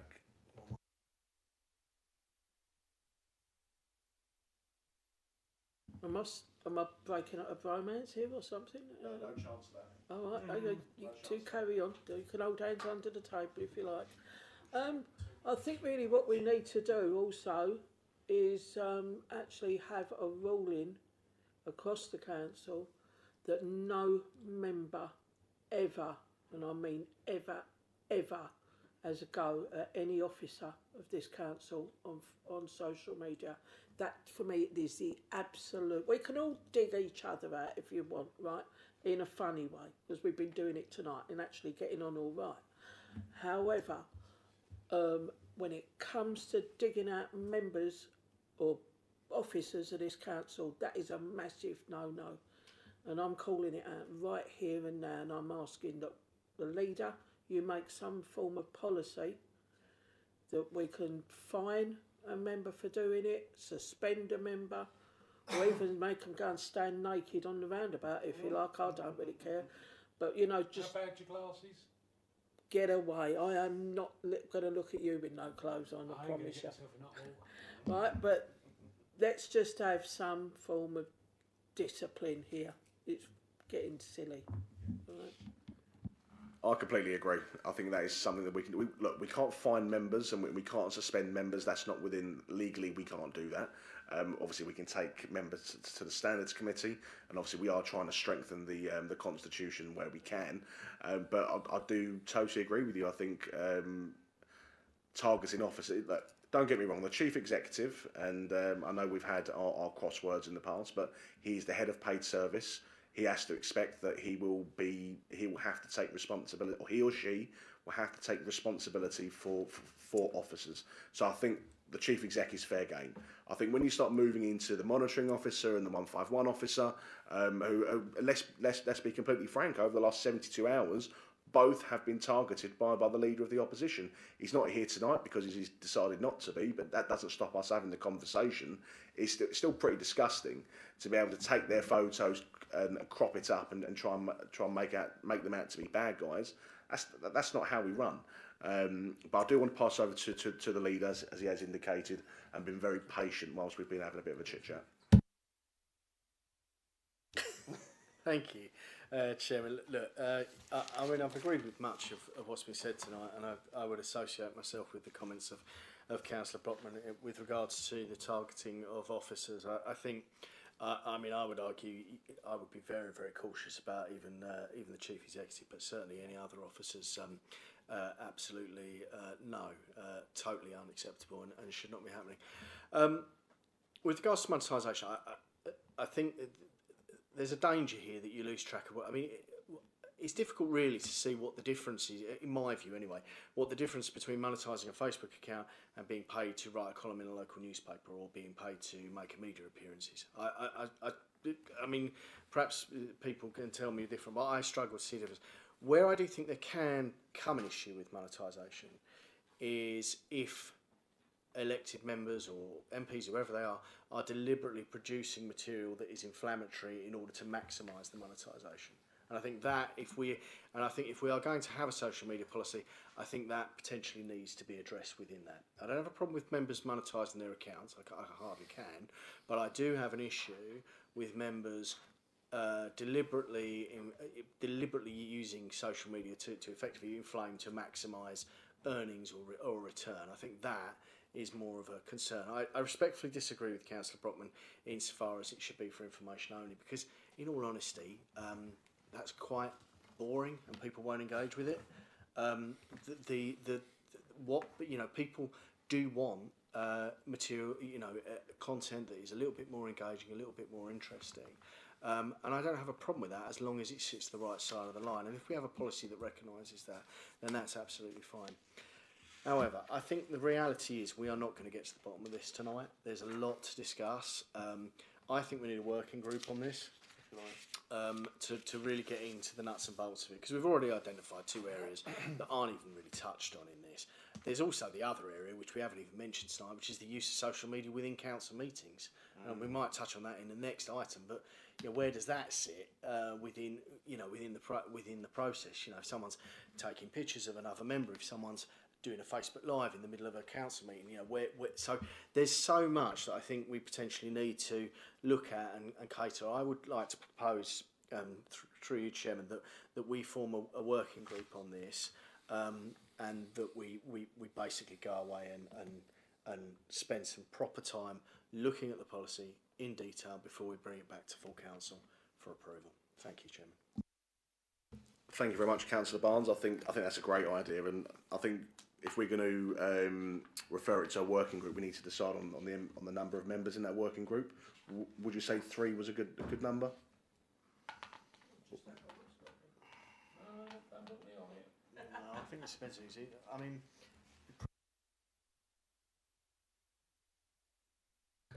that's fine. Do we have agreement that that the 3 largest parties are represented on that working group? Perfect. We are in unanimous agreement with that. And that we web stream, because that's going to be such a punch up.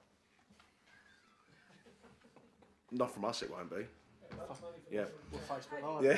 Get hold of Paddy Power, they'll probably sponsor it for you. Well, people have been asking for a boxing match, haven't they? Maybe that could be something we can consider for the Mayor's charity, Eunice. Got a budget gap to close. A budget gap. 200 grand would raise there. Just before I move on to Councillor Smith, are you finished on that one? Fine. I think now over the last few days we've now found out that a specific member has been monetising their Facebook account for a while. I think it also goes back to the point, and I think maybe this is something we can talk about in that working group, it's around the use of council resources during that time. Now, if we go back to last year, the Leader of the Opposition... Sorry? Don't impugn a member, will you? No, but I'm talking facts. The Leader of the Opposition was using council resources to be able to do his leaders' lives. And I think if we go back to... It's not controversial, it's facts. It's facts. No, he did. And not only that as well, there was... we also had the issue around the £9,700 where those leaders' lives were being created. So if memory serves me right, we've paid £9,700 for leaders' lives to be then posted on the leader's Facebook for him then to earn money off of. I think there's just something we need to look about in the working group. Sorry, Chair, I do need to urge you not to impugn a member who's not present. It's not, it's contrary to standing orders. I'm sorry to cut across you to say that, but you really shouldn't be impugning a councillor who's not present. Fine. Thank you very much for that. Maybe if the member in question actually bothered to turn up to meetings, I think we could actually have those conversations. But I do respect what you're saying, but it still doesn't deter from the fact that council resources were used on a Facebook which was being monetised. if that's the end of the debate, Councillor Smith, you wanted to come in? I don't wish to break a confidence, but I don't like a member being made look silly because they don't know the full facts. But the member you're referring to has just gone on paternity leave. Thank you for the clarifications. No, well, I think if the member had maybe offered his apologies to the chair today, maybe we would have realised that. So, thank you very much. We're now going to move on to agenda item 6, which is the seating arrangements at council and member conduct. Can we have a comfort break? Oh, yes. Okay, in that case, we'll adjourn for 5 minutes. We'll have a quick comfort break. So we have a little wee and a Sprite. Thank you.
Thank you very much, everybody. We've just come back from our little wee and 7-Up break.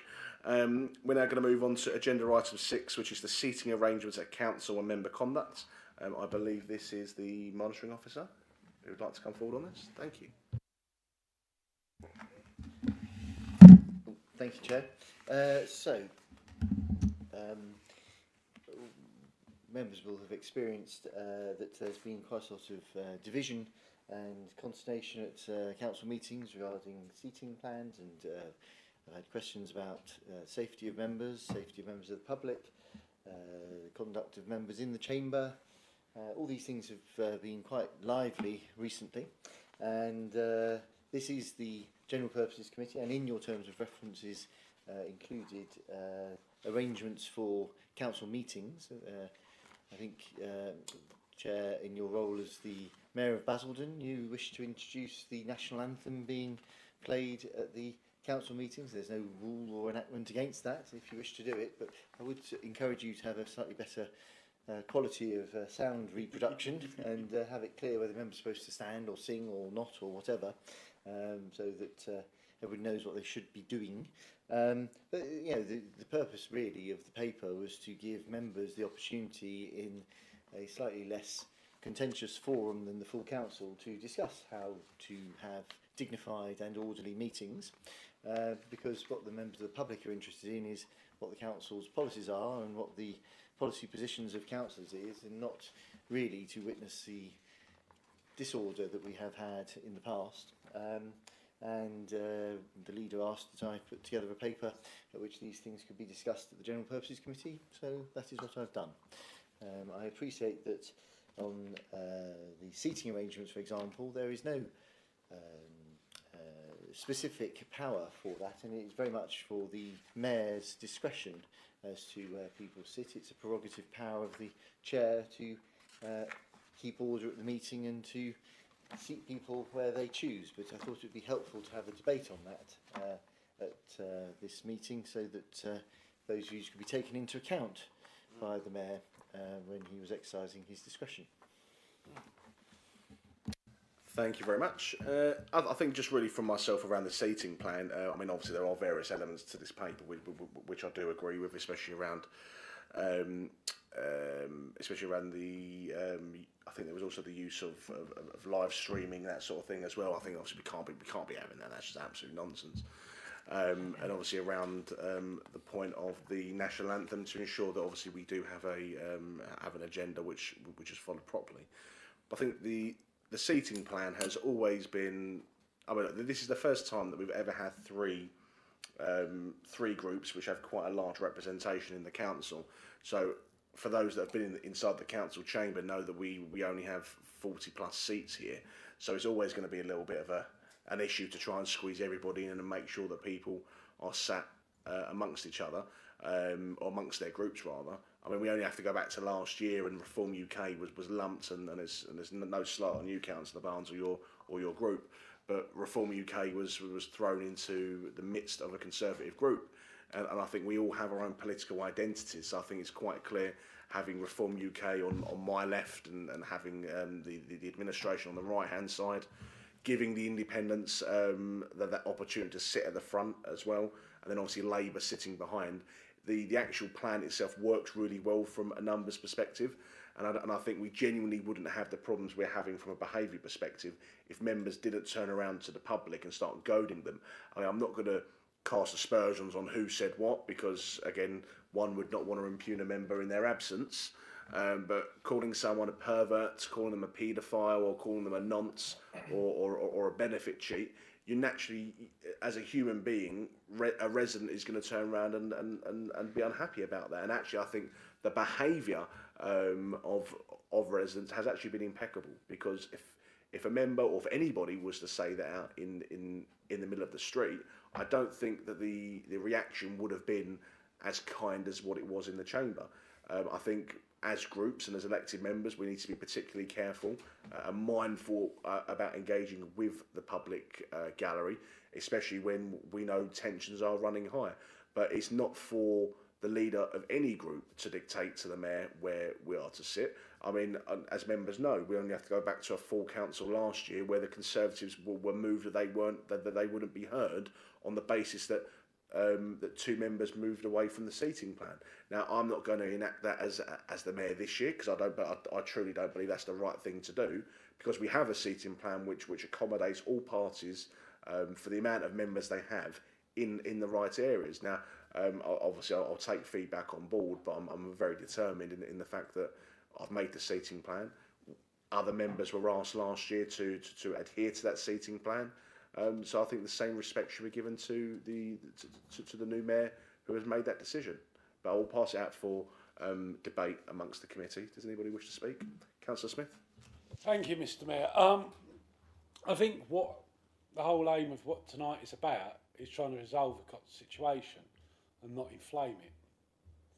Now, we've all heard of the phrase "to the right hand of God, the right hand man," meaning the administration sits to your right hand side. When you sit at County Hall, where does the administration sit? To the chairman's right hand side. If I was the chairman of the County Council, reform is on the right hand side. Me and the opposition sit to the left hand side. It's the same in the Parliament, same in all our democratic institutions, not just in this country but across the world. So those that support the order paper, that's a fair interpretation of supporting the administration. You can't have an administration without an order paper, and it goes by what it is. So the administration should be sitting to your right hand side, so the right hand side of the chamber should always be administration. Opposition to the left. And if it gives you any pleasure, in biblical terms, the left was seen as the side of the devil. So if you want to sit me and Labour to the left hand side of the chamber and it gives you a little bit of pleasure, then that's fine, you know. If that helps a orderly meeting, I don't mind, you know. But that's how a council chamber should be laid out. And you wasn't around then in 2014. There was a situation where the council was pretty much where it is now, 3 and 3 of the 3 main groups. And even back then, the Conservative and UKIP group sat this side of the chamber. Obviously, it was them horrible chairs and tables, right? And Labour sat here. So that is the common background. I appreciate you're new to this, and I say that with respect. But that's what an old hand would tell you. It's administration to the mayor's right hand, opposition to the mayor's left hand. And it's the same in all elected bodies. So it's something for you to go away. I'm not saying it's something you should do. I'm not saying blah, blah, blah, blah, blah. It's your choice. But I think to have the credibility next meeting, if you choose to change the seating arrangements and they bellyache anyone, you can say, well, look, if you're in administration, you can sit at my right-hand side. If you want to vote against the administration, then you sit on my left-hand side. End of. Let's go. Move on. And that is how I think we bring a start. It won't do it instantly, but it will start to bring back some cohesion and an orderly council meeting. But it's something for you to have a think of. I'm not expecting an answer tonight. But speak to old hands. There will be some old hands who serve with at County Hall, and there's some old hands in the Conservative group. Just speak to him. Even Councillor David Abrahill. He'd been a member for how many years before he came back? It's just an old precedent. Administration to your right, opposition to your left-hand side. Thank you very much, Councillor Smith. And just to come back on that, I think that if we're going to go down the road of that's what we've always done, then we're always going to get the same results, right? And I'm not the type of person that is going to reward bad behaviour. So will I reconsider the position in the chamber? Absolutely. But I want to see 2 full councils of good behaviour. We are not rewarding bad behaviour in this chamber.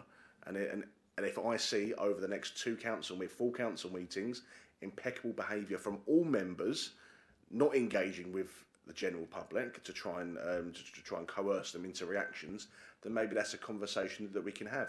But I think we need to see good behaviour and goodwill first, because as far as I'm concerned, we sat where we were told to sat last year, and I'm sure that's always happened in the years preceding it.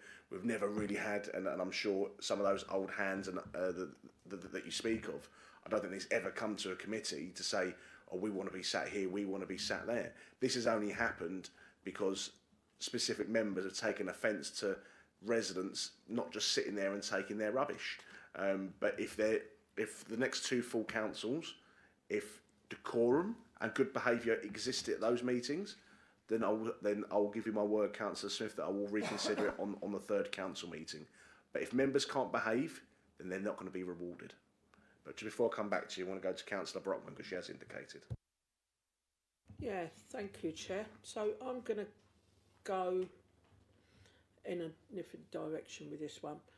Yes, the Leader of the Opposition has reported that he allegedly received a threat from a member of the public. He also he said that his wife, heavily pregnant at the time, received some very nasty abuse, and both of those things is totally unacceptable, and you've got to accept that. However, I'm going to tell you a little story about last year. If you remember rightly, we, Alan, me, we were all up the back there, public in the gallery, yeah.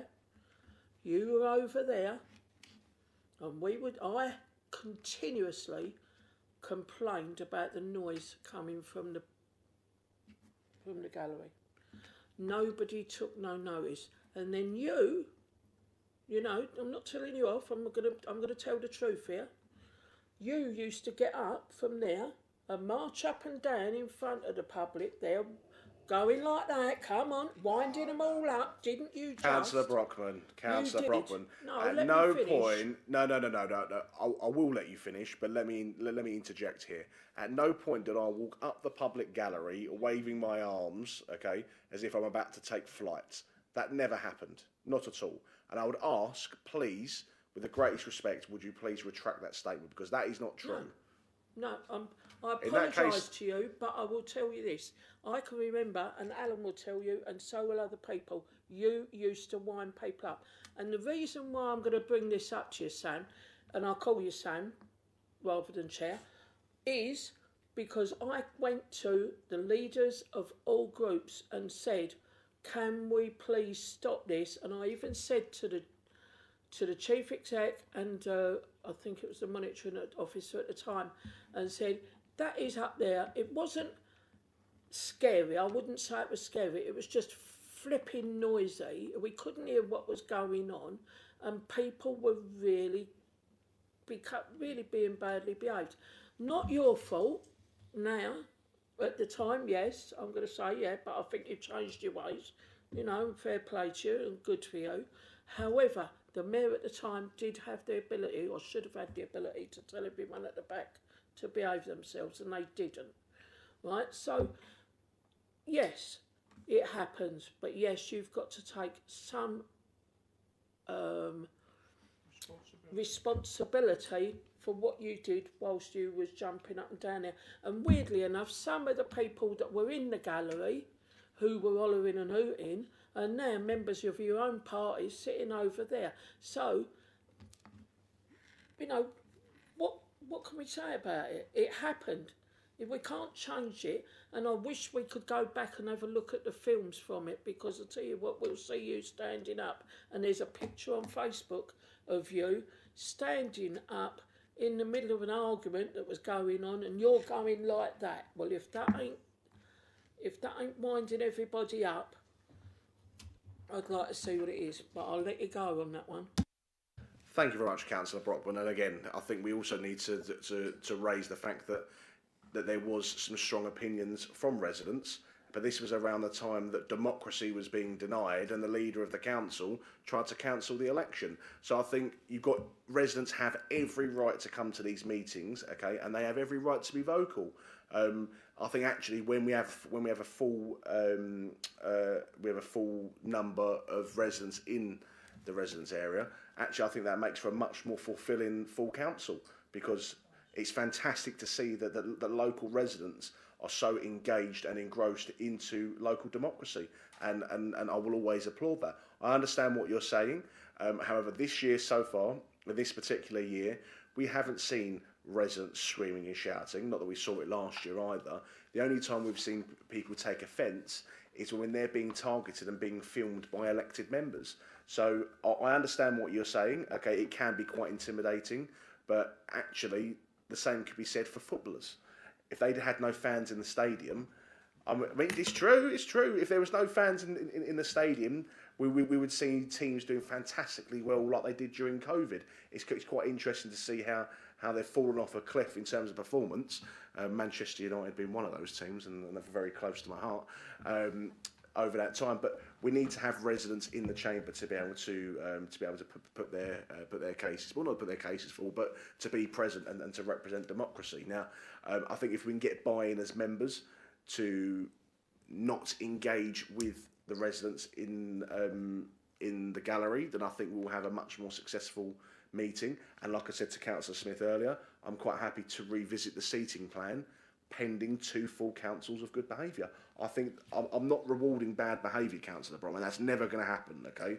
Now the onus is on those elected members who had disgusting and appalling behaviour at the last few full council meetings to now stand up and actually be responsible and professional, because if they want to move, if they want me to change things, then they need to behave as well at the same time. Yeah, coming back to you, I'm never going to decry the public for being passionate about what they come to say. You know, they were good.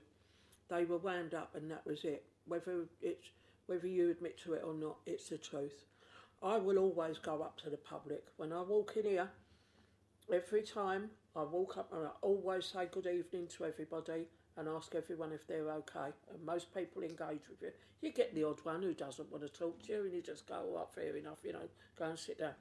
But you must always be nice to the public, because it's like the ladder. Whilst you're on your way up, you need to remember who's nice to you. Because when you're coming back down, likewise, there's a lot of people turn around on you. And that's it. A little bit of advice. Free. Thank you very much, Councillor Brockman. That is a fair point. I'm going to come to Councillor Smith, who's been waiting to come back on his point. There were some points made by Councillor Brockman that I want to additionally bring up. There was this allegation made at the Standards Board. I have no proof of this, but it's an allegation that concerns me, and the monitoring officer may remember it. It was raised by Councillor Joseph that there was someone in the public gallery filming female members exiting the building or their cars. I cannot back this up. There is no facts to this. But may I finish the point, please? Councillor Smith, I just want to remind you that actually there's an ongoing police investigation regarding this. So not that it's the actual person being accused. The person being accused is actually putting in a defamation claim and a malicious communication claim. So I would, you can comment on it, but just be very careful that you're not predetermining a particular situation. But what I will say is about the Councillor Joseph situation, it wasn't that long ago where she was making I know she's not here today, but again, this is something that I've raised internally. She, in front of witnesses, she made a death threat to me, which I had to report to the police, and she made a death threat to a resident in the chamber. That's facts. That happened. So I will not be taking any lectures from Councillor Joseph about member conduct when she's threatening to basically off someone because she doesn't like what they've got to say. Right, okay. You've had your say. Okay, you've had your say. I was unaware about this legal incident, but when a member of the council makes an allegation like this, I don't know if it's true, don't know if it's not, but it could happen to any member. There could be a far left group targeting your councillors leaving the building. I think the security we've had at full council has been pretty pathetic. There are people there, an old lady in a bus stop could pick up and go, out of the way, son. Right, I'm not talking about having Arnold Schwarzenegger patrolling up and down, but what you do want is a bit of mineral. So if someone's getting a bit airy, shall we say, a little bit spicy, they've got to have the minerals, that type of security guard, and the diplomacy to go, excuse me, madam, could you just turn the volume down because I'll ask you to leave. That's what we need, a security that are diplomatic but have the minerals.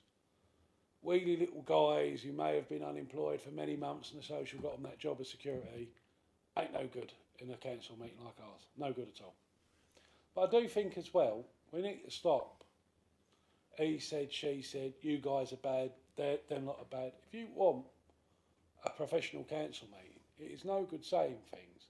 There was one thing I'm going to say. I'm not on fake news books. I cannot say if this is right or wrong. But if I speak in the general details, because it is quite a tragic subject, when you started the last full council, you mentioned about that tragedy and that there was someone allegedly in Labour who said something or done something. I'm not on Facebook. I cannot verify a single word. I'll take your word for it, but I cannot verify a single word of it, yeah? If you said that about a member of my group, I'd have kicked off. Yeah, if you said, like, Councillor Green was disrespectful about this individual, and I know Councillor Green would never say anything like that, I'd be jumping down your throat. So, at the last Standards Board meeting, I suggested we do what we done before pre-COVID, is that the group leaders meet with yourself, Mr Mayor, when you're Mayor, not Chairman of this committee, without being filmed, without the public gaze, without officers, maybe the monitoring officer, of course, the previous monitoring officer was there, and we go through things. And I think that's how you're going to get things. And I think we also need to go through due process. Now, I'm not saying you're wrong when you think this council acted incorrectly of awarding that contract, which was the subject of the previous full council's EGM, that £9,000. I think there was a way of dealing with that due process. That could have been dealt with by the cabinet member to instigate an investigation. But when you table an EGM on that subject, if I'd have done it to a member of your group, so say for example, when you 4 years from now, there's a different map set up, and we go, right, we'll have them buckers in reform, we're going to bend them right over the counter and make them squeal. Right? And so you're down to 4 councillors 4 years from now, just for argument's sake. And we do an EGM.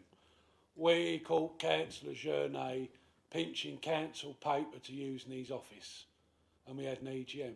What is your group going to do? They're going to stand up and get behind you, right? Because they're coming for you, because that's loyalty. So when someone goes for you, your group is going to be loyal and defend you. So I think, and I don't say that just to dig you out, it's just an example, because we're trying to get these council meetings back to being professional. So if I poke you, I expect your group to poke me. If I poke Councillor Barnes, I expect his group to have a poke back at me. And if I ever poke Eunice, I don't know about the rest of her group having a poke back, because she's quite capable of having a poke back herself. Smack you straight in the nuts. So all I'm saying is we can deal with things. Your EGM was a fair thing. I voted for it. I supported it. But I think that could have been done in a way that wouldn't have created the heat, namely Councillor Barnes commissioning an independent report. You'd have got to the facts, you'd have got to the truth. And if it looked bad on Labour, you could have had Heyday. If they was exonerated, fine. That would have been the right thing. But I just think when you go for a member of another group, their group are going to come to defend them. And I think this is why we get this. But I'm not saying you shouldn't defend the taxpayer, but there's got to be ways and means of achieving your objective using due process. Rather than, forgive me for saying this, some could consider full councils becoming a bit of a kangaroo, no, not a kangaroo court, but something you might have seen behind the Iron Curtain. You know what I mean? So I don't say that to pick a fight. I say this as plain honest truth as I see it, because I think we can all work together, but when we come into there again, that person's bad, their group will rally behind them, because it's loyalty, they're human beings. If someone went for you, you would expect your group to rally behind you. So it goes both ways. So it's something I think we all need to take away from tonight, mull over, and see how we progress from there. But otherwise, we're just going to keep getting this. You know, I come for you, you come for me. That don't get nowhere. No, I totally understand where you're coming from, but we've always got to put the public purse first before politicians. I understand that, and it wasn't more than 2 days later that Councillor Callaghan decided to try and force through an EGM about Councillor Schrader. So we're not saying half of one and all that jazz, but I think we have to be very clear that yes, it might be uncomfortable, and yes, people are going to defend their group leaders and the rest of their groups. But we're here as representation, or we've been a representation of the public purse and of residents. And when something that is alleged to have happened that maybe isn't quite in line with the code of conduct or our constitution, we have every right to be able to debate this in the chamber, and we expect people to adhere to the code of conduct. And obviously, there's been a lot of resistance from officers. There's been a lot of resistance from the previous administration to want to actually look into these matters. We tried to bring, well, not me personally, but the Conservative group tried to bring this to full council a number of times. Those council meetings were then adjourned or cancelled, and they were on 2 occasions that we weren't able to discuss this. Questions and motions were put forward. I'm correct in anybody saying that, right?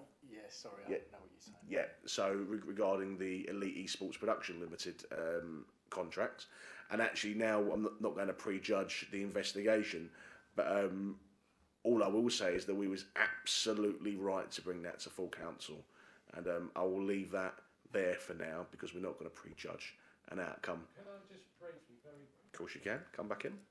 at that debate, when Councillor Baggott took over the council from us in 21, there was all these accusations you wasn't a member about our conduct of the Lane Community Centre. People saying it just needed liquor paint. Gavin went in there, the sledgehammer smashed it all up.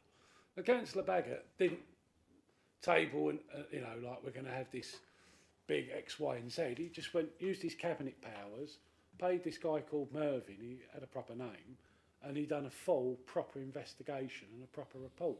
So the objective was right. There was public concerns about public taxpayers' money. It was done for a professional report, and you didn't have any rows in this chamber. I don't know if you was here, Councillor Barnes, and I think with what you said, yes, if there's something not smelling right, it must be investigated. No fear or favour. I back you on that 100%, and I did support your EGM request. But I think if you guys, the administration, had got together and spoke about it and said, what is the best way? Let's have this independent inquiry. Someone who's got nothing to do with this council, someone who's got full powers to lift up every stone, every crevice, get to the facts, get to the truth, interview people. You'd have achieved your objective without having a full-blown Barney in this chamber. And I don't say that to be mean, don't say, oh, I'm a know-it-all. I say that so we can come here and not think, oh, here we go. Here we go. That's not what, it makes us all look bad. Fair enough. Thank you very much for that, Councillor Smith. But I'm not going to put. We're always going to put residents first. I understand what you're saying. No, I understand what you're saying. But I think in terms of you're saying we shouldn't bring these. Maybe we shouldn't bring these matters to full council because somebody might be offended or they might want to stand up and say X, Y, and Z. I think all that's doing is encouraging members to act in the wrong way. But don't worry about it. We won't bring it to full council because there might be a row in the chamber.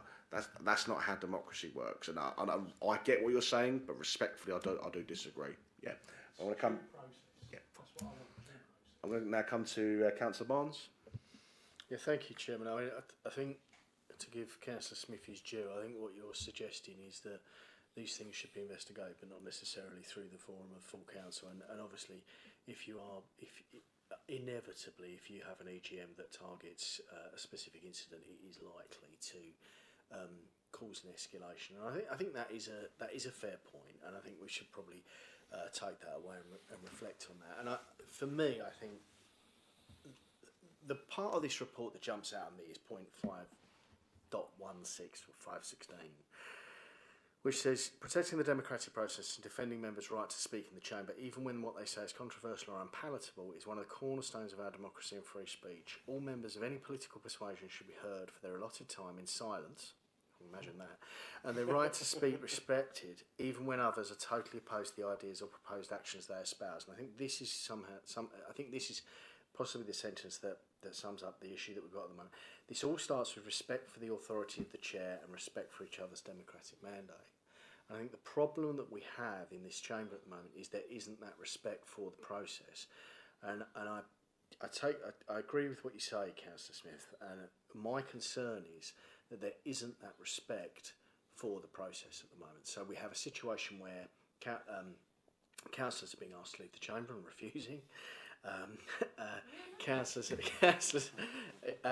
But I mean, to make a point, okay, and it's not a party political point, but I think it's worth making. When we were very upset about the fact that the previous mayor decided to put Councillor Genet in the middle of the Conservative group, we were silenced as a group. That was a move that later was found to be totally unconstitutional and absurd and all the rest of it. But we did respect it. You know, we came back. We were grumpy. We were angry. We were a bloody nuisance. But we respected the decision of the mayor, and we accepted that we were not going to be heard for the rest of the meeting.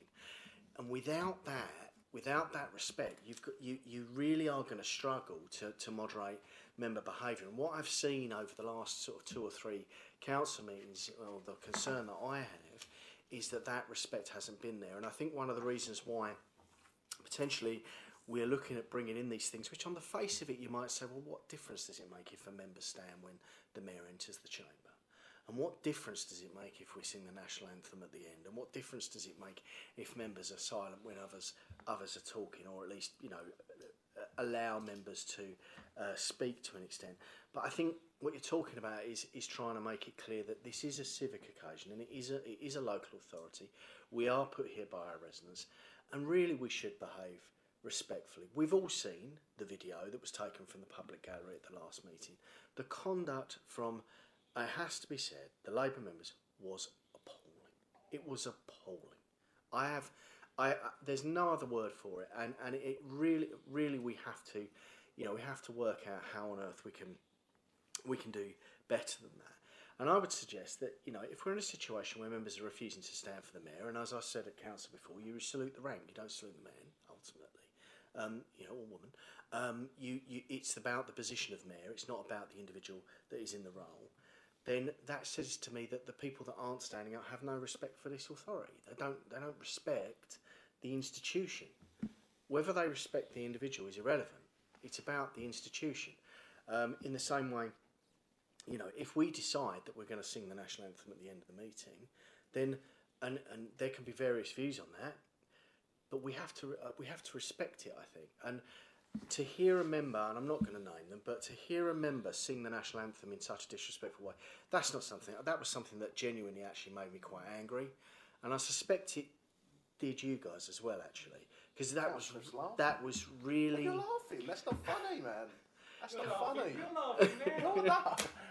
Come on, councillor. Come on, you're meant to be. You're if nothing else, you are presumably you are someone who respects the national anthem, and I just think that it was a really poor show. I don't know how, I'm not sure off the face of it how we get there, but I do think that we need to start thinking about how we get that respect back for the institution itself. And I think one of the ways we could do that, if we wanted to, was basically when we're amending the rules of debate or the council procedures, is looking at ways that we don't continue to, because at the moment, to some extent, bad behaviour is rewarded. You get lots of attention, if that's what you want, yeah, because you go through 23A, 23B, then you get to 23C, right, and someone says you've got to leave, and then you get to sit there and go on Facebook Live, or sit around whilst everyone else orders Kentucky Fried Chicken, or whatever it is, right? And the way we dealt with that at the last meeting was that we ended up doing 16.3, blah, blah, blah, blah, blah, whatever it was. And we went through the business of the council, and we finished the business. And I've since spoken to various people who've said to me, well, yeah, that meeting was a disaster, but you did get the business of council done. So one of the things I would suggest is that if a member, because I don't think, let's be realistic, right? I don't think any of us want to see members physically dragged out of this chamber. Well, quite, but I mean, I don't think any of us realistically want to. I don't think any of us want to see that. I don't think that's something that any of us would be comfortable seeing, frankly. So why, you know, do we look at potentially an option where the mayor, in extreme circumstances like that, can bring down the guillotine during the meeting? So they say, okay, guillotine's coming down, and we will pass the rest of the motions without debate, because I think that removes that incentive to behave that way. Because you essentially, at that point, the meeting will just go straight through, and then it will be over, and that will be that. And no one gets their Facebook Live, no one gets their Facebook likes, no one gets this, that, and the other. So that would be one possible option that I would like members potentially to consider. I think I'll leave it there because I've been going quite some time. But that was just one thing. I have got some other sort of constitutional tweaks I think we could look at that might help the meetings go a bit smoother and a bit quicker as well, because they do go on. But I mean, I don't know what members think of what I've just said, really.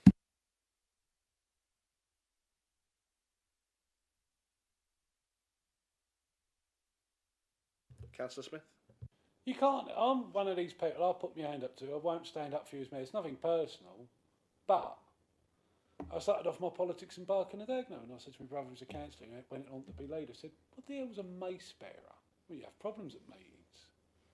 And he went, "No, when the mayor walks into full council, yeah, the mace bearer carries the borough's mace, and they stand up because the mayor's got the hat on and the mayoral.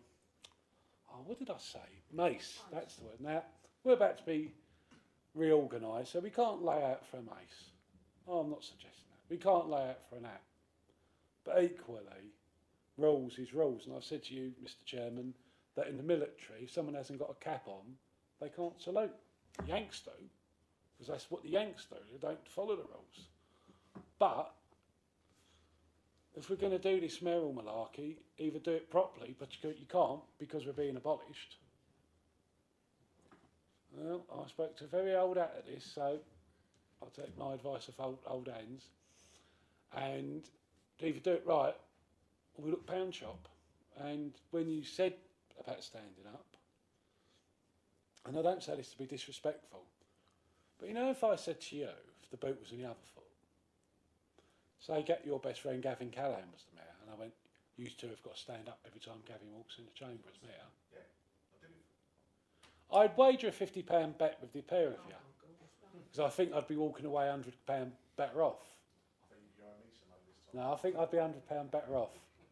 But all the point is here now is, when some people, if you tell them something like this has got to happen, and I have this bloody minded streak running through my veins, and if someone tells me I've got to do something, I'm like, oh, have I? Have I? Let's see how far we can push this. Right, so all I'd say to you is, be the statesman, be a bit Machiavellian, because you can get what you want, but just, you know, it's a bit like a stray cat. If you want it to sit on your lap, you don't go, oi, kitty there, you ain't going to do it. Just, you know, use your noggin. You've got brains, use them. You'll get what you want, but when you go like, stand up, it's like, is it a raffle? You know. So, you see what I mean? You can get what you want, but just be wily, bit cute, bit Machiavellian, and think about it.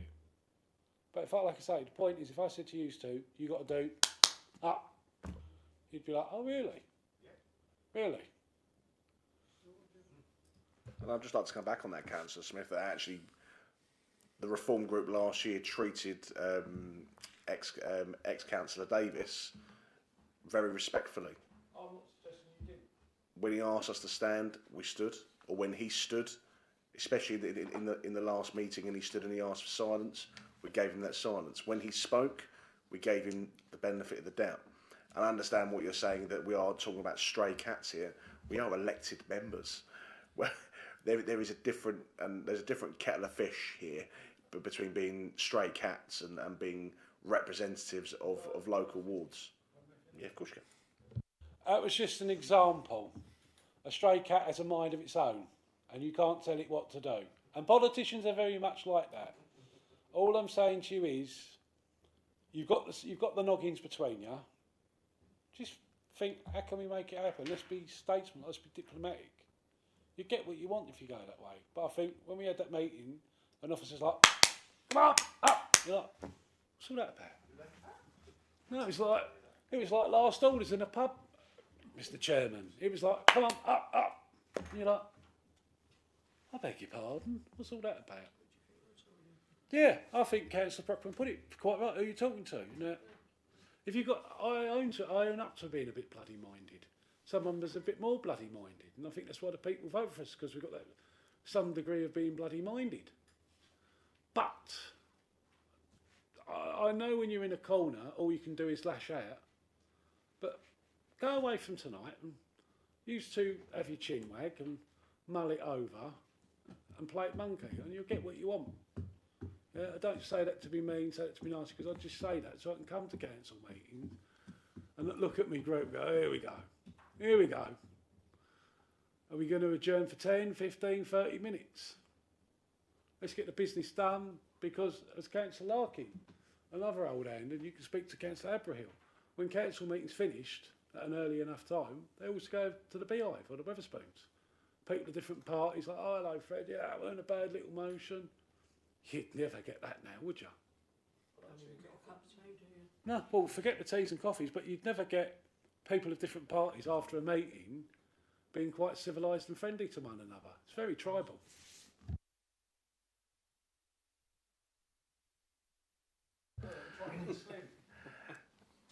Do I have a seconder on bringing back teas and coffees during the break of full council, and maybe a little sandwich and biscuit? Yes. Brilliant. Thank you very much. We have a seconder. All those in favour? Come on, Councillor Smith. You're the one talking about goodwill. Chief Finance Officer wants to speak. What, for some tea? All those against? So we have 3 for, 1 against. So that means we will bring back teas, coffees, a few biscuits, and a couple of sandwiches to create more. How can we say more harmony amongst the groups? Thank you. Do we have any further speakers on this tonight, Councillor Brockman? Yes. Right. So I think, and none of you might not like it, I think we should knock the robes on the head. Walk in a smart suit with your chain. It looks far, and a tie. Yes, and a smart, tidy. Make sure it all looks nice. Because I tell you what, the robes should be only used for really special things like church events, proper civic events, not meetings. That's just ridiculous. Just walk in, nice smart suit, shirt, tie, chain. That's it. You get more respect. I stand for when I stand for the position, not the person, and I take it you'll understand that. Likewise, when the national anthem comes on, I will stand for it. I won't sing because I'm not going to subject to anybody to that. I really am. And talking about rewarding people for bad behaviour, my final snipe of the night, Sam. It's coming. When it comes in 3. Of course, bring it on, yes, because you love every bit of it. What's that? Are we taking a bet this is the final one? No, it's not. Well, it might be because we'll finish the meeting. You was very badly behaved before when you was up the back there, and you know it, and you've got to admit it. So suddenly you're sitting up there, and that for me is rewarding bad behaviour. I rest my case, Your Honour. I will let Councillor Barnes come back on that one. Thank you. Very wise, Chairman. I would say, in Councillor Genet's defence, I would say, I know, but I would say, look, being leader of a group of 2 and being the mayor are different jobs, and I think Councillor Genet would recognise that, and I don't think, I don't think that. I don't think that anyone would expect. When you're in opposition, it's a different job. Yeah. And I behaved differently when I was in opposition. Councillor Callaghan behaves differently in opposition to how you behave when you're. It's just the nature of the beast. So I think, to some extent, jury's out. He's under review, but at the moment, you're doing all right, Mr. Mayor. So you carry on. Yeah, he's on probation. He's on probation. Yeah. He's got his review next week. Yeah. As long as we're not considering those 700 signatures on that petition, Lee Cocker, no chance. I'm here to the end of the year. Oh dear. I just very, very quickly, because we are here to talk about constitutional change, just want to talk about some specifics, and if anyone, just to get a feeling if anyone would object to them. The first one was just simply to change the annual meeting to take place within 14 days of the retirement of the outgoing councillors rather than 21. Just feel 21's a bit too many. It's a bit too long. But it's within. Yeah, within, but I'd like it within 14. Okay. I also. It's actually a statutory provision. Expected to have an early meeting next year. See, if you look at the wording that's in italics, that's statute, and the wording that's in ordinary Oh, well, I can't scripts do not. that. Sorry. Fair enough. I would also like to limit the length of time for announcements at council to 5 minutes. In total. No, Or each. I think in total might be a bit drastic. No, I'd like to limit the time that announcements are to 5 minutes each member. Sorry, not to interrupt you, sir. It's a curiosity to me that there's no questions on, except in most councils that I've worked with, you have a report from the leader and then questions from the council to the leader on his report, rather than this sort of announcements, which can be quite sort of rambling in their nature. And announcements are restricted to either the mayor or the chief executive. Because they were sort of announcements about, the King's coming to visit, or we're having a tea party, or stuff like that, which were of sort of civic nature rather than council business. So it's entirely up to you, and it's a member's discretion, of course. But it seems a bit of a disconnect that you'd have these long speeches by. You could have these long speeches by cabinet members or whoever, chairman of committees, no opportunity to ask questions on them, and then you move on to other business. It just didn't quite feel right. Councillor Smith? I think that's an excellent idea. We do that at county. I mean, that's what caused that interesting debate between me and the former leader, Councillor Baggott. He stood there and he was bad-mouthing Khan, which, fine, go for it. You'll get no argument from me about ULEZ.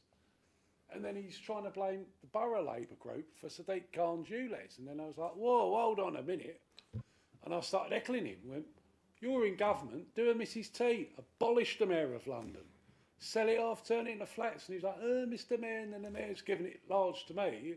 I'll do this and I'll do that. It's like, go on in, I'm defending the Constitution. Fine, I'll do 23C. Is that all you got? Is this a pound shop European Parliament? Right, I'm going to throw you out of the chamber. Good luck.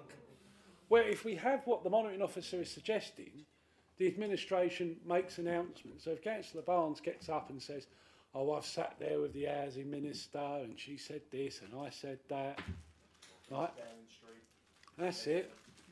And I did walk past the European Parliament another trip and there was a tank sat there, and then I could put my hand up and say, why didn't you invite me? I'd have given them free air conditioning in the European Parliament. Right?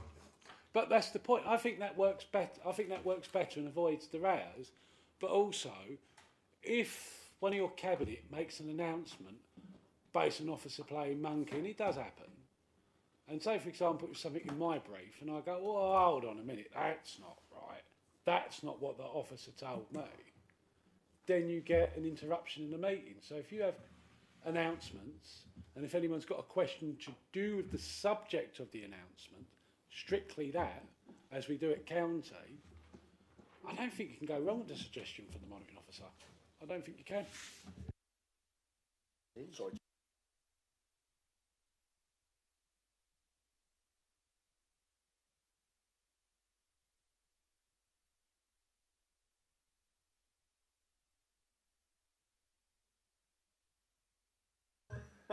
I'm just excusing myself from the meeting while I do go for a genuine loo break. I'll be back in a moment. Thank you. Yes, I'll pass, yeah. Right. So, as a point of clarification, then what you're suggesting is that rather than having member announcements, we have a single announcement from the leader that would cover, broadly speaking, the things, and then there would be like a limited number of questions. And then what would those would replace member questions, or would we have member questions as well? Sorry, I wasn't sure if you were asking. Well, I was Smith, kind of asking both. My proposal or suggestion, it's not a proposal, it was that it's a right to have announcements. Announcements would be of sort of civic things or administrative things rather than of what your cabinet's done. And there would be then a report from the leader to the meeting, at which there would be a limited time to ask questions on what you'd reported on. Now, that wouldn't prevent members from being able to ask questions to the Cabinet, because, of course, that's what they want to talk about rather than what you want to talk about, which is what you'll put in your report. Mr Deputy Chairman, if you look at the agenda for full Council Essex, still having the questions stops members, opposition members, trying to outfox Cabinet members, thinking, oh, if I can do an oral question. I'm going to give him Wacky's wickets. No, it prevents that. So you still have the written questions.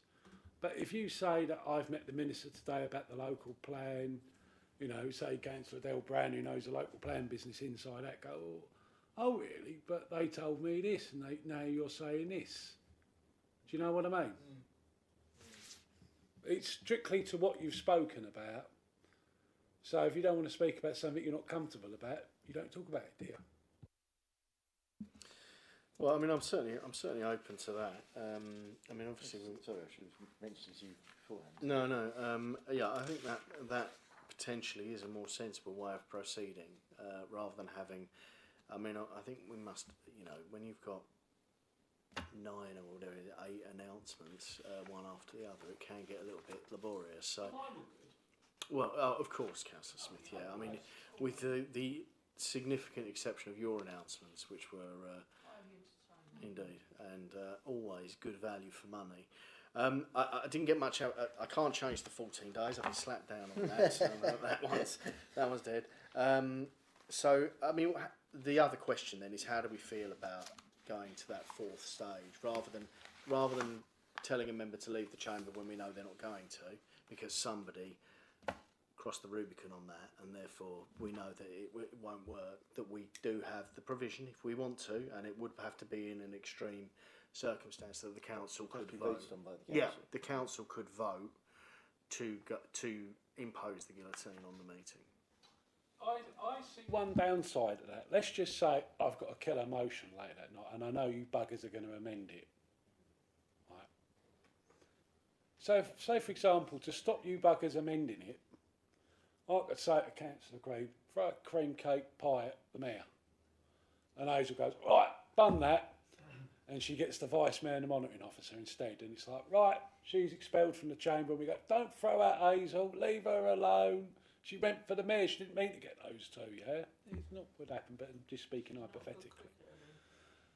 So we could pull a stunt like that, knowing that the Conservatives wouldn't be able to table an amendment against our motion, because you'd be using that guillotine to go independent motion, for or against, Labour motion, for and against. You wouldn't be able to amend it, would you? I think how we avoid that situation, when it gets that close to saying that member is to be silenced, I think we should look at what David Dadge used to do. Don't have to do his court type accent, but you go, right, let's have an adjournment, get the group leaders together and say, right, we'll have a 10 minutes cooling off, group leaders in those 10 minutes, yada, yada, yada, and see if we can find a way around it. I think that's the first option. As Churchill said, George Orwell is better than war, because if you do that, and we know that someone's going to amend our motion, and they've got the votes to amend it, what a perfect strategy. And it stops you guys tabling amendments, stops you. Do what David Dadge used to do. David Dadge, whether people like him or not, I still have a good word for David Dadge. Right? He would always have that amendment. I mean, adjournment. He'd have that adjournment, have 10 minutes to call off, get the group leaders in, he'd exert his authority, like come on, right. Have none of this silliness. And he showed no political favour. I mean, was you here when David Dadge was the mayor? Did he ever show any political favour to the Tories when the Tories he felt was in the wrong? Much to the chagrin of my group, no, he did not. And that's how he got away with it, because he was the mayor. He wasn't a Conservative mayor, he was the mayor. And I don't wish to be disrespectful because Councillor Sam Genet's not in the room, but I think that would be where old hands can come around him and say, look, you're the mayor. You're not a reform mayor, you are the mayor. And I think that would be so helpful. I don't say that to criticise, but old hands definitely teach new hands.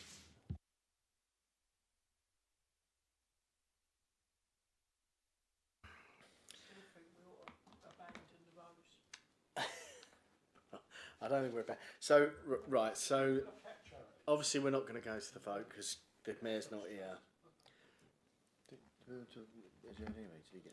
I think we better adjourn because I don't want to go to the vote without the mayor here, and we've kind of reached the end of the debate, haven't we? So we are, but yeah, we feel a bit. 5 minutes. We'll adjourn for 1 minute.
Thank you very much, all. We're just going to return back to item number 6, if I believe. No, number 5. No, it's number 6. Perfect.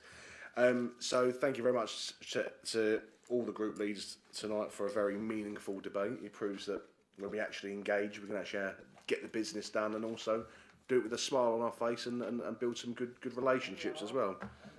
And laugh. I know. I mean, I must have. I've laughed at some of your points tonight, Councillor Smith. They've been incredibly fun. Well, we've got to start off the mayoral fund somehow, can't we? Yeah. Maybe we might get a donation from the leader of the opposition from his monetisation. But anyway, we'll move on. I heard there's some loud coughing in the back there.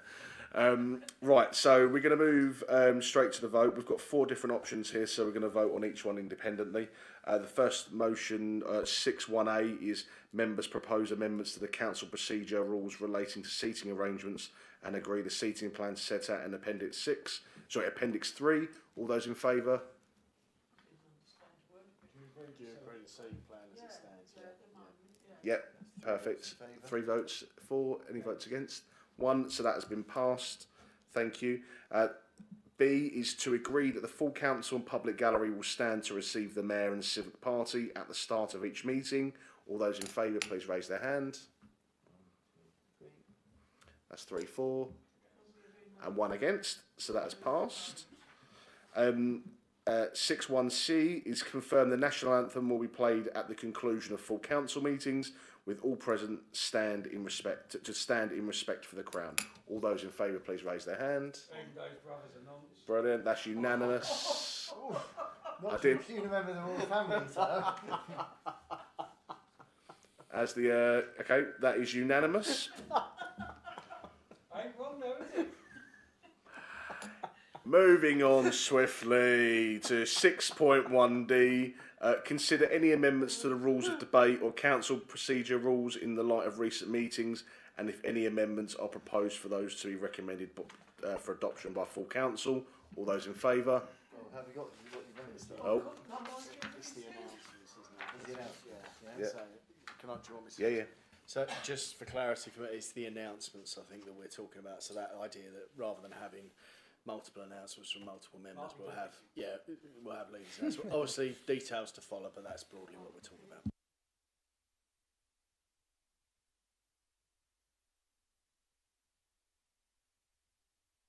All those in favour?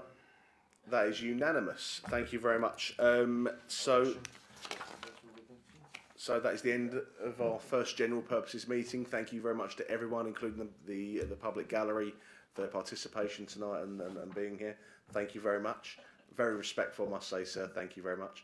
Have a great evening, and we can end the live stream. Thank you.